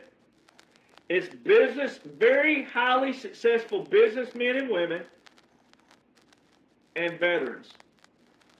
Every position that President Trump is nominating, they're either a highly successful businessman or woman and or special operations veterans. Highly in the special operations, also Navy SEALs. All your national cybersecurity teams, ladies and gentlemen, they have shown you in 2018, 2020, 22, and 2024 Why would quote-unquote Joe, if he was president, have the National Guard cybersecurity teams at the elections in 22 and 24? That makes no sense. There's no invocation of a Title 32, though, or a Title 10 by quote-unquote Joe, but President Trump has one. So why are the National Guard cybersecurity teams at the elections? They have to be there by appointment only by the federal. Because there's also clauses about that in our law, that it, like an individual soldier cannot be at the polls trying to persuade you how to vote, especially in uniform. That's a violation. Title 18, that's a federal crime for a soldier to be down at the polls, or any forms of soldiers, plural. So, military at the polls is federal appointment only by Title 10, more specifically, unless it's a Title 32 funding by the president. But when you have 19 to 34 states, that's a lot of states being active. They're showing you the military government. You've heard people, oh, the military does take over. They've already taken over the elections. You've been witnessing it. President Trump was the only person seen at Texas in 2024 at the border. You heard quote-unquote Joe back then, oh, the border thing. Oh, Congress is supposed to, no, Congress don't have anything to do with the border. Oh, Congress needs to do that. No, you have Article 2. If he would have been real, you have Article 2. Executive powers. National security, ladies and gentlemen. Our founders, guardian of national security. President Trump was the only one seen at the border in Texas, in Del Rio, Texas. How did 2,000 dirt poor Haitians get to Del Rio, Texas in the first place? Do you know where Del Rio is? See, this is where people don't go look up. Del Rio, Texas. Now, Del Rio is way out here, close to El Paso, and 2,000 dirt poor Haitians went all the way across the Gulf of Mexico, bypassing Florida, Alabama, Mississippi, Louisiana, and all this Texas coastline. They went in here at Mexico, and they went all the way over here, and they said, this is where we want to enter the U.S. That's how idiotic you'd have to sound if you believe that. The closest nation that they were telling you was at Del Rio, Texas. The closest, quote-unquote, migrant that was trying to get through was 1,537 miles away. Guess what President Trump just did on February the 14th this year? He put up a certain little meme on Valentine's Day. I'm the only one who has ever said anything about mileage and a nation and how far they are away. What did President Trump put up? 1,537 miles. We're 1 mile off. I always say 1,536 miles. And he said 1,537. Come on, people. It is not that difficult. I've said this long before. He's never used that in any context ever. Ever has he ever used that any time before February the 14th. I'm the only one who's ever made that analogy. He was seen with the Adjutant General of Texas and the Governor of Texas, all on one screen. They were showing you a visual validation, and he told you twice it's a military operation. But then you have to know that it's a federal operation, not a state operation. Border is not a state operation, it's a federal operation. All right? Well, the week before President Trump and the week after, 14 states deployed to Texas. When a state leaves their state, ladies and gentlemen, for an operation, they're under Title 10 orders only. Google will tell you that, quote-unquote, Joe terminated Proclamation 9844 by President Trump February the 5th, 2019. Well, how come the National Guard were still in Texas in 2024? Where's the Title 10 order? December the 2nd, 2025 tells you that. None of anything that quote-unquote Joe did was real. And that's where you have to go study what is a military government, what is a government exile, what is a puppet government, what is a continental government. The libtards out there, April to December 2024, they call President Trump a felon on 34 counts with a hooker that they can't even prove because it didn't happen. All right, so they call him a felon, but they have visual evidence. You, the people, cannot deny you sat and witnessed President Trump meet 12 foreign leaders 13 different times at Mar-a-Lago and Trump Tower. That'd be a violation of the Logan Act.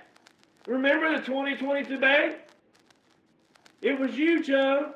It was you who recommended the Logan Act to Obama to use on General Michael Flynn. It was you, Joe, and we have it all. We've caught them all. In that same sentence, the same paragraph is when the "we have it all, we caught them all" came about. It was you, Joe. You recommended the Logan Act to Obama to use on General Michael Flynn. It was you, Joe, and we have it all. We've caught them all. Ladies and gentlemen, the Logan Act is private correspondence with a foreign leader. So if Joe Biden, real Joe, Vice President Joe, recommended to President Obama the Logan Act, how come, quote-unquote, President Joe couldn't use the Logan Act on President Trump, a former president at that time, to, quote-unquote, former president to all these people? It was all over mainstream media that President Trump's meeting with this leader, and this leader at Mar-a-Lago, private correspondence. Trump Tower, private correspondence. Come on, people. Title 18, Section 953, the Logan Act. Title 18, there it is again, federal crimes. This is how simple this stuff is. President Trump was saluting. All throughout 21 to 2025, President Trump was saluting. Ladies and gentlemen, if you were not a veteran before you became president, if you're a former president, you lose your commander-in-chief role. You do not salute. If President Trump wanted to lose the veteran community, that's how you do it. He wasn't a former president. Order of successions. I've talked about this. Every president had an order of succession except for quote-unquote Joe. That's very key, especially when it comes to national security, because that requires what? Joint Chief of Staffs. If something happened to the president, then you got to have an order of succession. Every president has one except for quote-unquote Joe. Very key. Also, here's another Army regulation thing. Throughout 2021 to 2025, more specifically, the wreath laying ceremony, which is very sentimental to all of us military, the grave of the unknown soldier, the tomb of the unknown soldier. Very, very sentimental. Very sacred. They would not do this on purpose. This is all, meaning it wasn't blatantly on purpose lifetime. This was all a visual to show you. This is not real, ladies and gentlemen, what you're watching. And if you don't want to listen to a retired veteran show you lawfully what's going on, you're in trouble. Every time they show quote-unquote Joe or Kamala and all that over there at the what looked like the tomb of the unknown soldier, when you watch President Trump and J.D. Vance, very, very keen. You got to watch. And I've got the video. I've shared the video. I'm going to share it again for you. Present arms. All right. The first command that you hear, present arms. Order arms. Watch the video. And this is where you, again, become a disgrace to America or the light bulb comes on. It's your choice. Present arms. Order arms. Real simple. When you're going through basic training, ladies and gentlemen, you learn this. Present. You can pause there. They don't, but you can pause there. Present arms. Order arms. Go watch, quote-unquote, Joe. Present.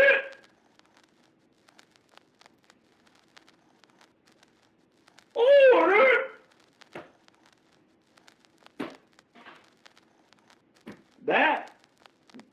That is a straight up,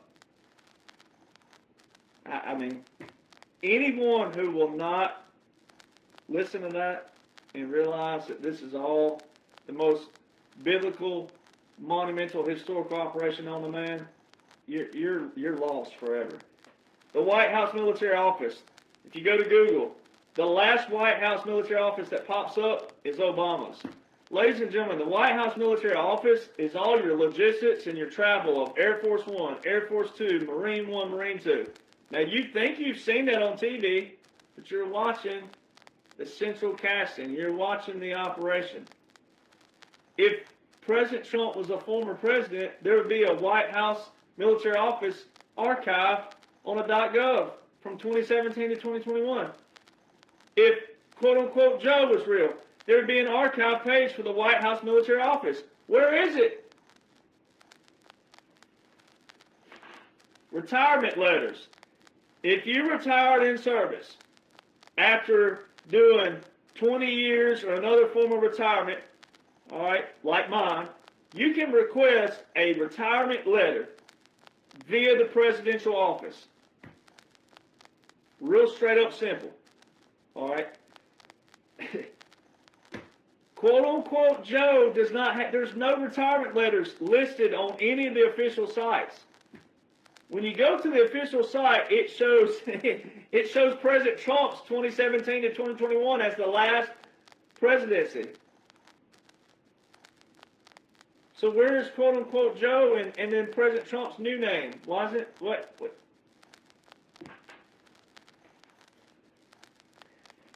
Quote unquote Joe continued 8 executive orders with 8 national emergencies. More specifically, we already covered one of them, which was the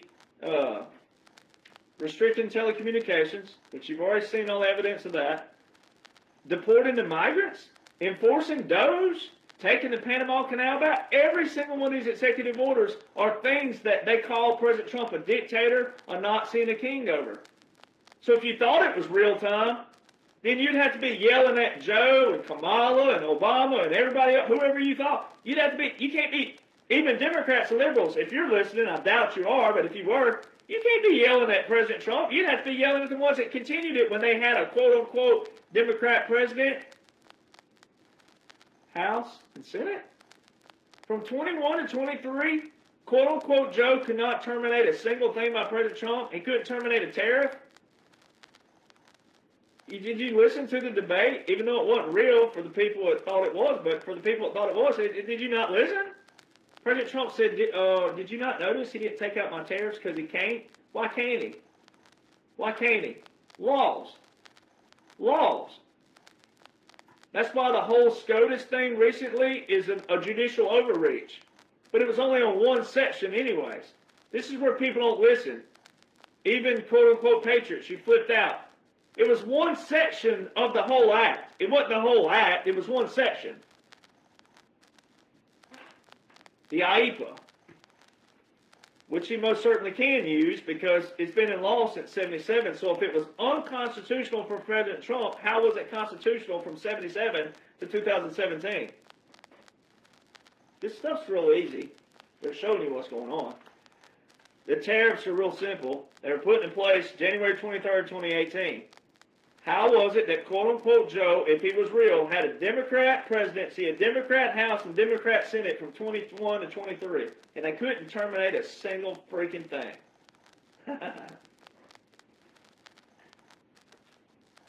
Like President Trump's face. I mean, this is... So, which leads me to what? If you heard me saying that, what did we start the podcast off with? What we started off with? Way up here? The one big key thing. So, recently, they've shown you a term I've been talking about forever. A title, if you will. A topic. The War Powers Resolution Act. I'm the only one who's been talking about the War Powers Resolution Act. Out of every influencer out there, I have been talking about War Powers Resolution Act from day one. And finally, it's doing what? Surfacing now with the quote-unquote Congress, who are still under a partial continuity government. The law reads this way. So all of a sudden, I'm being validated again because the Senate now has tried twice to do what? Pass a resolution, and they failed. And what did President Trump tell you again in the State of the Union? I don't need a congressional authorization. I already have it. The only portion of the War Powers Resolution Act that ties specifically to President Trump is Section 1550 because it's date-oriented. In the clause, it says December the 20th, 2019, under the Chapter 33, which is the War Powers Resolution. It's all unconstitutional, but we're using that against them. So tell me why from 2021 to 2023 specifically, when it was displayed to you in the public and the world that quote-unquote Joe had a Democrat president, Democrat House, and Democrat Senate, and they couldn't pass a resolution then?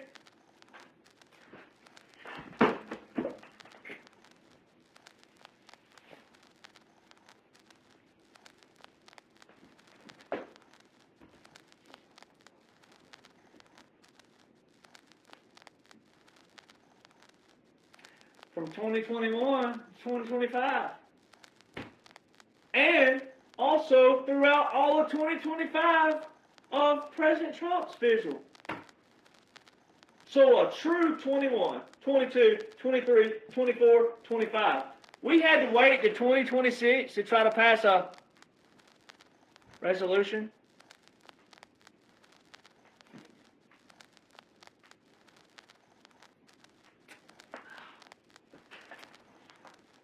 That one key thing is a fundamental of knowing government functions, operations, constitutionality, unconstitutionality, straight up out the gate.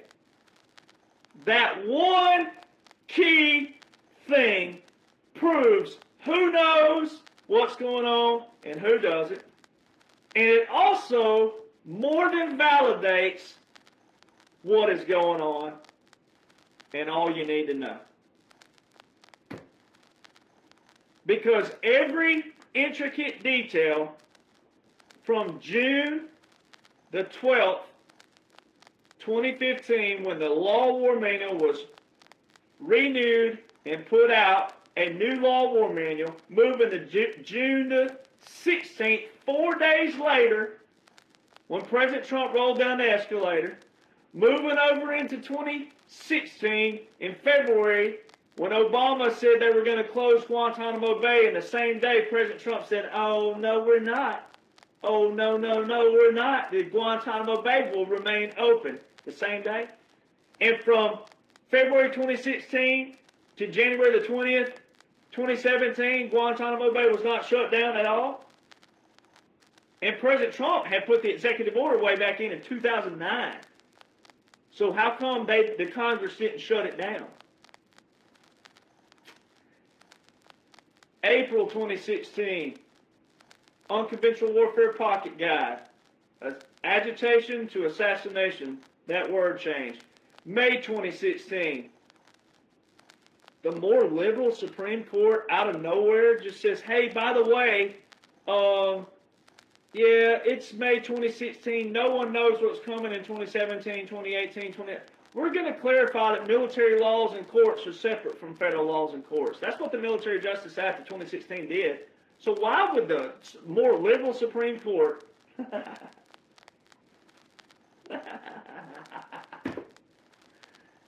well, we need to clarify that military courts and laws are separate from federal courts and laws, just in case all these constitutional conservatives that call themselves experts. Come on, people. This is so much fun. So see, all you need to know is the straight up verbiage, the language, the terms, the definitions of the man you claim to support. The visual he's given you. Look at my timing and how everything places. Look at the key dates. Dates matter. Numbers matter. They all matter. Especially when it's leading to the light and it's positivity. It's not negative. It's not stressful. If you're stressed out or angry or mad or all this, it's because you don't know what's going on, because you haven't read and studied. You're listening to all the wrong names and all the wrong faces, and you're running over here, and you're listening to too many people. You don't need these people. God love them. They'll find their place somehow, but it's not this.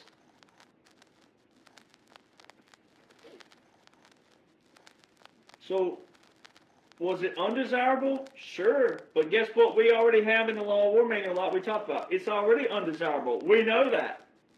We already know this. It's in our Law of War Manual that it's not going to be fun. Gas costs aren't fun. But when we get on the flip of it, the end goal, when we get to that end goal, it's all going to make sense. And you won't be whining then, but I'll have your screenshots.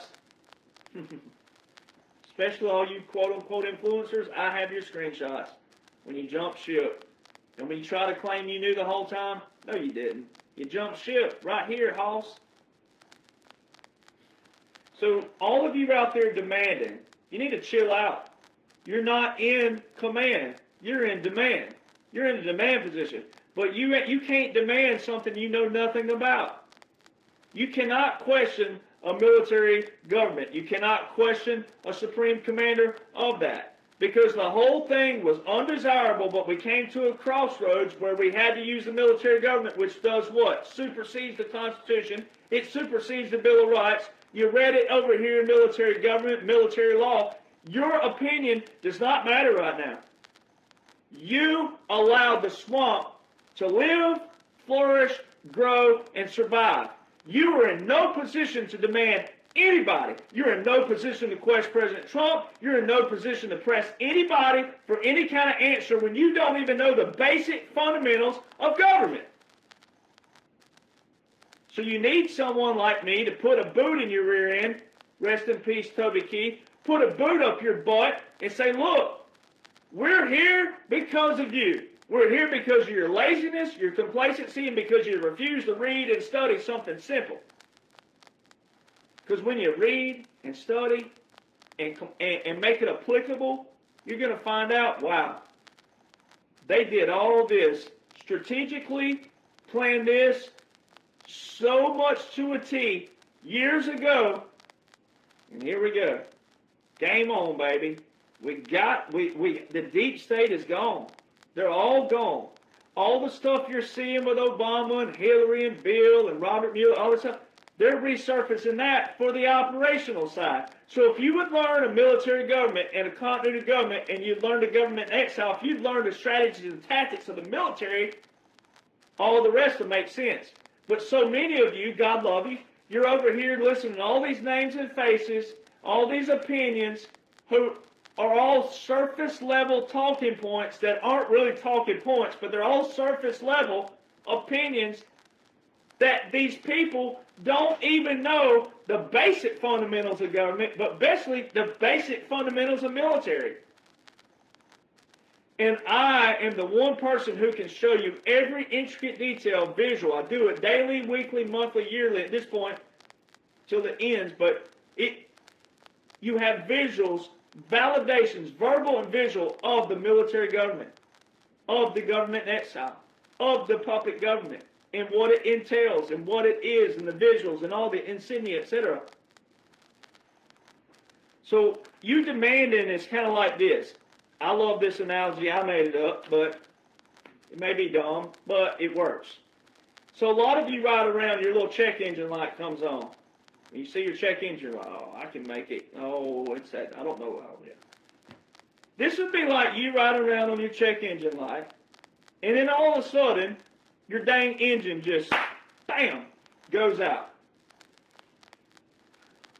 You demanding something from President Trump, such as the justice, and why is it taking so long, and blah, blah, blah, blah, blah, blah, blah, and all that stuff.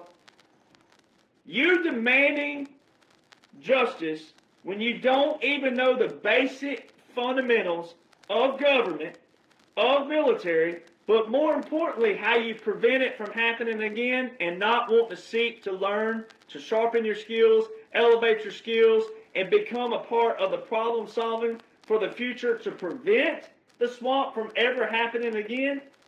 You demanding justice is like yelling at the mechanic for putting a new engine in your vehicle. When you're the one who allowed the check engine light to come on, you didn't check it, you didn't go study it, you didn't go read it, you didn't make it applicable, and you're yelling because you're having to pay to put a new engine in. it's asinine. When there's most definitely a visual of a blueprint, of a strategy, it's not secretive, but it requires reading, studying, comprehension, and applicability. Application.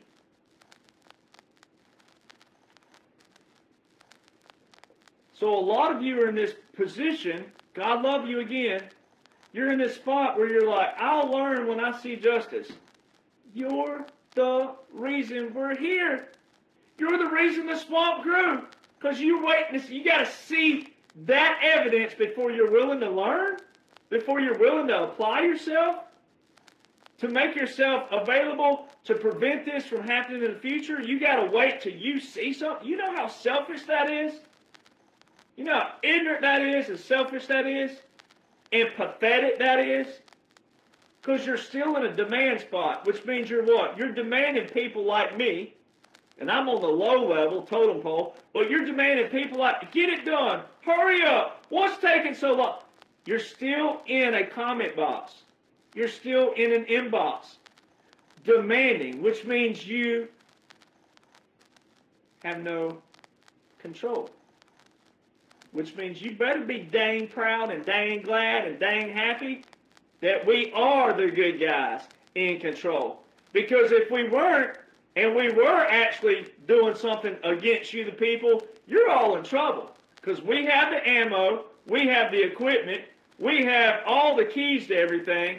You better be dang glad and happy and proud and thankful that we are the good guys and gals in control. The gals is part of this as well that I know. You better be dang glad. You better be glad that we know who all the wolves are. We know who all the deception is. The low-level ones. There's not any high-level ones out there anymore. You think there is, but there's not. It's all part of the operation. You better be glad. You better be thankful. You better start learning you some principles, some priorities, and prevention. You better learn someone who writes. You better learn the people who write it, who come up with it, who come up with the strategies and the tactics and everything. That's what you better start doing. That's the only time I ever preach to you what you should do. I don't tell you who to worship. I don't tell you who to like, who to kiss, who to love, who to worship. I don't tell you any of that stuff. But you want to be happy. You want to be peaceful. You want to walk around with a smile on your face daily, knowing that, hey, the target audience has to see things. But if you don't want to be a target audience anymore, all you got to do is know what's going on lawfully. And quit listening to the naysayers and the negative ones out there. They haven't read jack diddly doo-doo. When they're saying, oh, this guy's just saying this and this just keeps going on. Look, let me challenge you. Not to a gyration dance. Let me challenge you. All right? If you don't like me, if you hate me, if you're jealous of me, if you're tired of me, if you're sick of me, whatever term there is out there, all you got to do is go read and study exactly what I talk about that keeps me here. All right? But let me tell you what's going to happen. You're going to take, if you take that challenge that I'm going to get rid of this guy and I'm going to prove this guy wrong, what you're going to end up doing is eating crow. All right? And you're going to actually start with the butt end first. All right? The doo-doo hole. All right? You're going to start with the butthole first of the crow, which is the worst part of the crow. Right? You're going to start with that because you're going to find out that everything that I have in place, intellectually, interwoven, President Trump calls it the weave, interwoven in between all these executive orders, proclamations, national emergencies, and treaties, when you see that I've woven all these together for you, I've done all the homework for you, it's already there.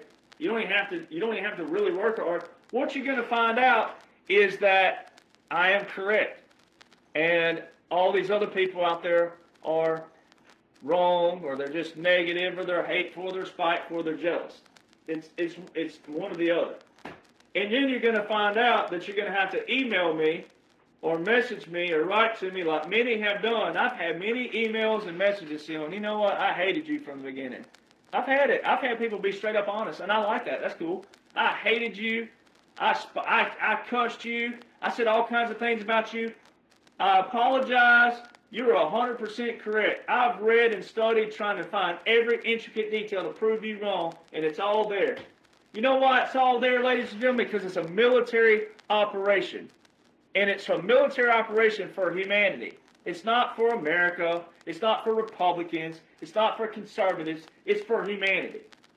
So when you stop listening to the negatives and you stop listening to the idiots out there who hadn't read one single word from one single sentence, from one single paragraph of one single law, and you realize what God gave me the ability to do, you'll realize my purpose and the plan that God put me here for.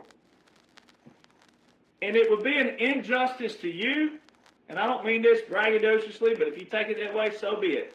But it would be an injustice for you if I didn't share my gift with you. If I know everything I know and can tie it all together like it, you know what kind of injustice that would be for you? But more specifically, me, it would almost be me violating my oath.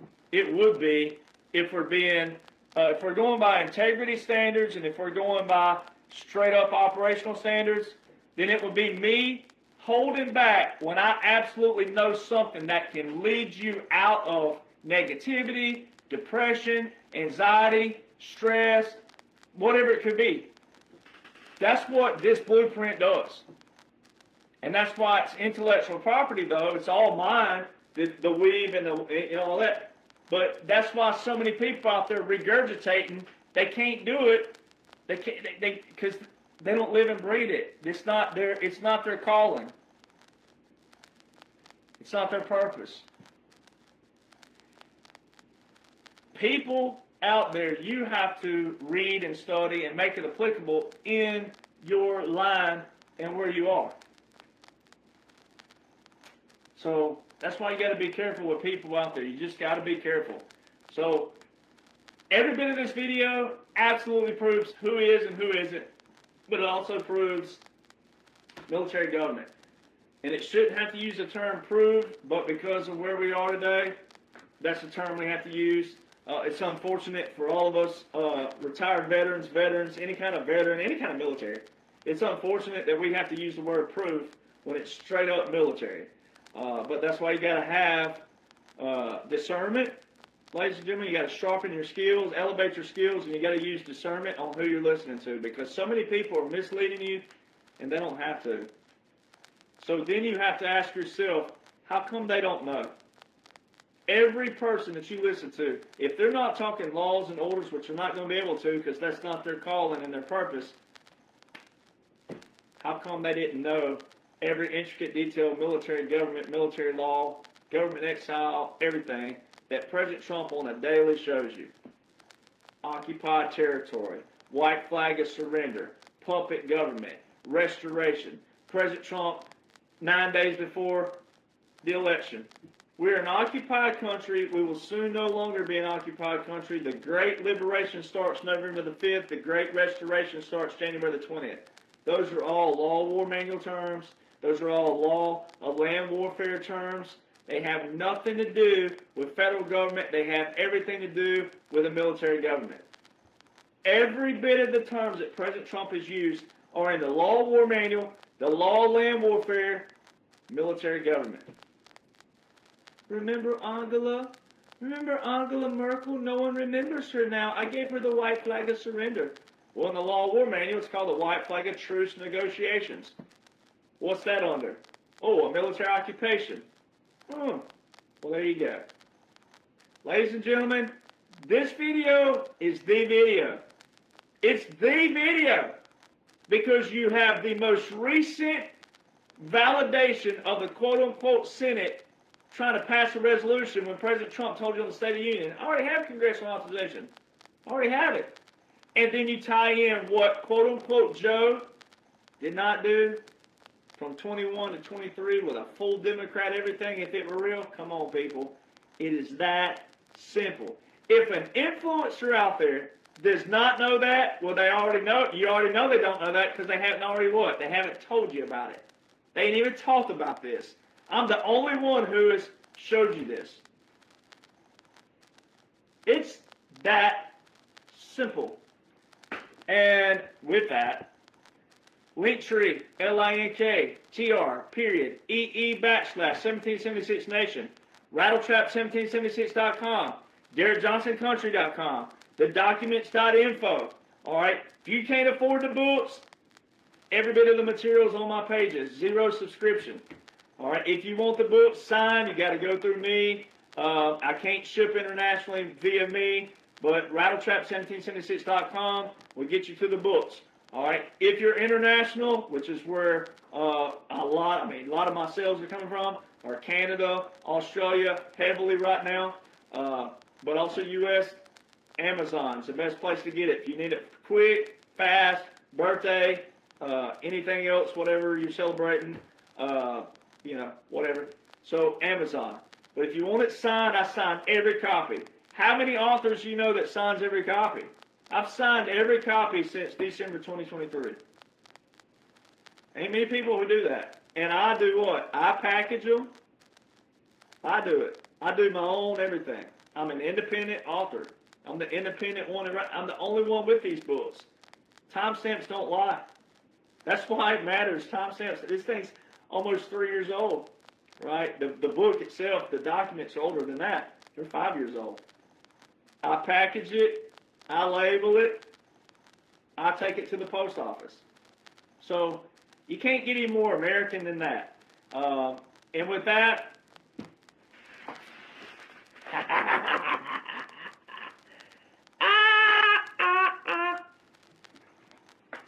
The Midnight Rider, right again, baby. Part 1, like 217 pages, something like that. And then this one is 590-something pages, but it's heavy special operations. Heavy special operations. It teaches you how to think.